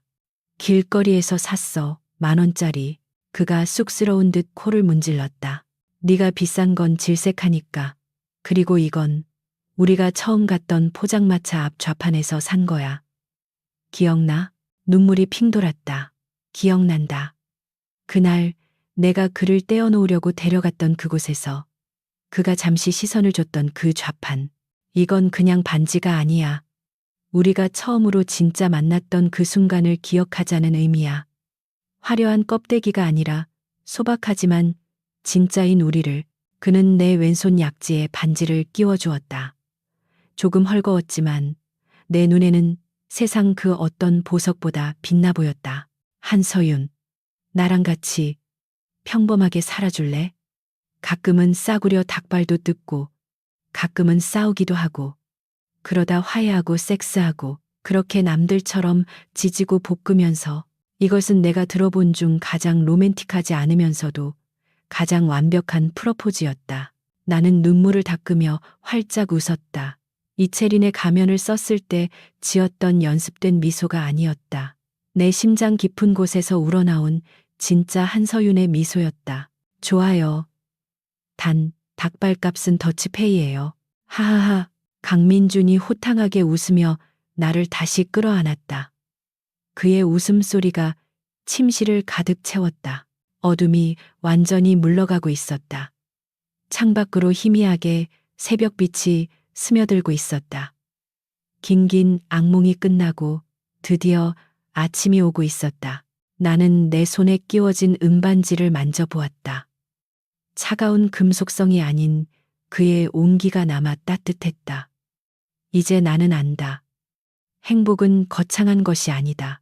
사랑하는 사람과 함께 낡은 식탁에 마주 앉아 소박한 음식을 나누며 서로의 눈을 바라보는 것. 그것이 내가 찾던 행복의 메뉴였다. 이제 마지막 장을 쓸 차례다. 내 인생이라는 소설의 진정한 첫 챕터를. 1년이라는 시간이 흘렀다. 계절은 돌고 돌아 다시 늦가을이 되었다. 거리는 낙엽으로 덮였고 사람들의 옷차림은 다시 두꺼워졌다. 하지만 내 세상의 온도는 1년 전과 완전히 달라져 있었다. 서울의 한적한 골목길, 오래된 주택을 개조해 만든 작은 식당 소풍사. 이곳이 나의 새로운 일터이자 놀이터다. 간판은 작고 눈에 띄지 않지만 저녁이 되면 따뜻한 주황색 불빛을 보고 찾아오는 손님들로 제법 북적거린다. 사장님, 여기 해물파전 하나 추가요. 네, 금방 나갑니다. 나는 능숙하게 프라이팬을 돌렸다. 기름이 지글거리는 소리, 고소한 냄새, 그리고 사람들의 웅성거리는 말소리가 좁은 가게를 가득 채웠다. 예전에는 소음이라고 느꼈던 이 모든 소리가 이제는 살아있음을 증명하는 음악처럼 들렸다. 나는 더 이상 이채린의 그림자도 생선 비린내 나는 빚쟁이도 아니었다. 나는 내 가게의 주인이었고 내 인생의 작가였다. 주방 한 구석, 잠시 틈이 날 때마다 두드리는 노트북 화면에는 내가 쓰고 있는 소설의 마지막 챕터가 깜빡이고 있었다. 제목은 가면 뒤에 만찬, 나의 지옥 같았던 과거와 그 진흙탕 속에서 피어난 사랑에 대한 이야기였다. 강민준의 응원 덕분에 나는 글을 쓰기 시작했고 그 과정은 나에게 최고의 심리 치료가 되었다. 글자 하나하나를 적어 내려갈 때마다 내 안의 상처들이 아물어 딱지가 되고 새살이 돋는 것을 느꼈다. 동일 그룹은 해체되었다. 이 회장은 횡령 혐의로 구속되었고 이채리는 해외 원정 도박과 마약 혐의까지 더해져 실형을 선고받았다. 뉴스에서 그녀의 소식을 들었을 때 나는 묘한 기분이 들었다. 통쾌함보다는 허무함에 가까웠다. 화려한 가면 뒤에 숨겨져 있던 그들의 민낯은 나보다 더 추악하고 공허했다. 딸랑 맑은 풍경 소리가 들렸다. 밤9시 마지막 주문 라스트 올더 시간이 지났음을 알리는 소리이자 내가 하루 중 가장 기다리는 손님이 도착했음을 알리는 신호였다. 영업 끝났습니까? 익숙한 중저음의 목소리. 나는 미소를 머금고 고개를 들었다. 강민준이 문가에 서 있었다. 1년 전 그날처럼 완벽한 슈트 차림이었지만 표정은 훨씬 여유롭고 부드러워져 있었다. 그는 이제 더 이상 얼음장 같은 회장님이 아니었다. 배고픈 단골 손님을 위한 자리는 딱 하나 남았네요. 내가 장난스럽게 대답하자 그가 싱긋 웃으며 카운터석에 앉았다. 오늘의 추천 메뉴는 오늘은 사장님 마음대로 코스인데요. 가격은 비싸요. 아주 비싼 대가를 치러야 할걸요. 나는 앞치마를 벗으며 그에게 윙크를 보냈다. 몸으로 때우는 건 환영인데 그가 농담을 던지며 내 손을 잡았다. 그의 손은 여전히 따뜻하고 단단했다. 그리고 그의 약지에는 여전히 조금은 낡고 기슴직간한 10,000원짜리 은반지가 끼워져 있었다. 그가 가진 수천만 원짜리 명품 시계보다 더 빛나는 우리의 약속이었다. 우리는 가게 문을 닫고 밖으로 나왔다. 어디 갈까? 근사한 데 예약해 둘 걸 그랬나? 민준 씨가 물었다. 나는 고개를 저었다. 아니요, 가고 싶은 데가 있어요. 오늘 같은 날씨엔 거기만한 곳이 없죠. 우리는 차를 타지 않고 손을 잡고 걸었다. 차가운 밤 공기가 뺨을 스쳤지만 맞잡은 손의 온기 덕분에 춥지 않았다. 우리가 도착한 곳은 1년 전 우리의 첫 데이트 장소였던 바로 그 포장마차 거리였다. 여전히 시끄럽고 촌스러운 음악이 흘러나오고 취객들의 고함 소리가 들리는 곳. 하지만 그 무질서함이 묘하게 편안했다. 여전하네. 민준 씨가 주위를 둘러보며 말했다. 우리는 그때 앉았던 그 구석진 자리에 다시 앉았다. 붉은색 플라스틱 테이블과 등받이 없는 의자. 이모, 여기 닭발이랑 소주요. 내 주문에 민준 씨가 피식 웃었다. 이제 닭발 전문가 다 됐군. 곧이어 음식이 나왔다. 매운 냄새가 코를 찔렀다. 민준 씨는 나를 보며 잠시 멈칫하더니 자리에서 일어났다. 그리고 1년 전 그날처럼 입고 있던 최고급 재킷을 벗어 옆 의자에 툭 걸쳐 놓았다. 넥타이를 느슨하게 풀고 셔츠 소매를 걷어 올렸다. 데자비 같은 장면이었지만 그 의미는 완전히 달랐다. 그때는 나를 비웃거나 시험하기 위한 행동이라고 생각했다. 하지만 지금은 안다. 그것은 그가 짊어지고 있던 회장이라는 무거운 갑옷을 벗어던지고 오롯이 남자 강민준으로 내 앞에 앉겠다는 선언이라는 것을. 잘 먹겠습니다. 그가 비닐 장갑을 끼고 닭발을 집어들었다. 이제는 제법 능숙하게 뼈를 발라먹는 모습이 귀엽기까지 했다. 맛있어? 최고야. 미슐랭 3스타 레스토랑보다 훨씬. 그는 진심이었다. 우리는 소주잔을 부딪혔다. 챙 하는 맑은 소리가 밤하늘로 퍼졌다. 서윤아, 술잔을 비운 그가 나를 빤히 쳐다보았다. 포장마차의 노란 불빛이 그의 눈동자 속에 별처럼 박혀 있었다. 왜요? 고마워. 갑자기 나를 여기로 데리고 와줘서, 그리고 내 가면을 벗겨줘서. 그는 테이블 위로 손을 뻗어 내 볼을 어루만졌다. 네가 아니었다면 나는 평생 펜트하우스라는 감옥에 갇혀서 가짜 음식과 가짜 웃음에 둘러싸여 죽어갔을 거야. 네가 나를 끄집어내줬어. 이 맵고 짜고 시끄럽지만 살아있는 세상으로 나는 그의 손바닥에 얼굴을 부비며 대답했다. 나야말로 고마워요. 내 손을 놓지 않아줘서. 내가 내 자신을 포기했을 때조차 당신은 나를 포기하지 않았잖아요. 우리는 잠시 말없이 서로를 바라보았다. 주위의 소음이 물러가고 오직 우리 둘만 존재하는 것 같은 고요가 찾아왔다. 사랑해. 그의 고백은 화려하지 않았지만 묵직한 진심이 담겨 있었다. 나도 사랑해요. 나는 테이블 너머로 몸을 기울여 그에게 입을 맞췄다. 닭발 양념 맛과 소주의 쓴맛이 섞인 키스. 세상 그 어떤 디저트보다 달콤하고 자극적인 맛이었다. 우리는 자리에서 일어나 서로의 허리를 감싸 안고 걸었다. 밤하늘에는 달이 밝게 떠 있었고 우리의 그림자는 길게 늘어져 하나로 겹쳐졌다. 집으로 돌아가는 길, 나는 민준 씨의 어깨에 기대어 생각했다. 행복이란 무엇일까? 예전에 나는 행복이 가격표에 적혀 있는 것이라고 생각했다. 비싼 드레스, 고급 요리, 화려한 저택, 그것들이 나를 구원해 줄 것이라고 믿었다. 하지만 그것은 신기루였다. 진정한 행복은 메뉴판에 없다. 그것은 사랑하는 사람과 마주 앉아 땀을 흘리며 매운 음식을 먹는 순간에 있다. 서로의 흉터를 어루만지며 괜찮아라고 말해주는 목소리에 있다. 꾸며진 모습이 아닌 가장 나다운 모습으로 있어도 사랑받을 수 있다는 안도감에 있다. 나는 이제 더 이상 가면을 쓰지 않는다. 내 이름은 한서윤. 작은 식당의 주인이자 글을 쓰는 작가. 그리고 세상에서 가장 멋진 남자의 유일한 사랑. 이것으로 충분하다. 아니, 이것은 차고 넘치는 축복이다. 민준 씨, 우리 내일은 뭐 먹을까요? 내가 묻자 그가 나를 내려다보며 장난스럽게 웃었다. 글쎄, 네가 해주는 건 뭐든지. 아, 닭볶음탕 어때? 좋아요. 맵게? 아주 맵게. 그리고 뜨겁게. 우리는 소리 내어 웃었다. 그 웃음소리가 밤하늘 높이 날아올랐다. 인생은 때로는 맵고 때로는 쓰지만 함께 나눌 사람이 있다면 그 어떤 맛이라도 즐겁게 삼킬 수 있다. 우리의 만찬은 이제 막 시작되었다. 가면을 벗어던진 진짜 얼굴들의 만찬이.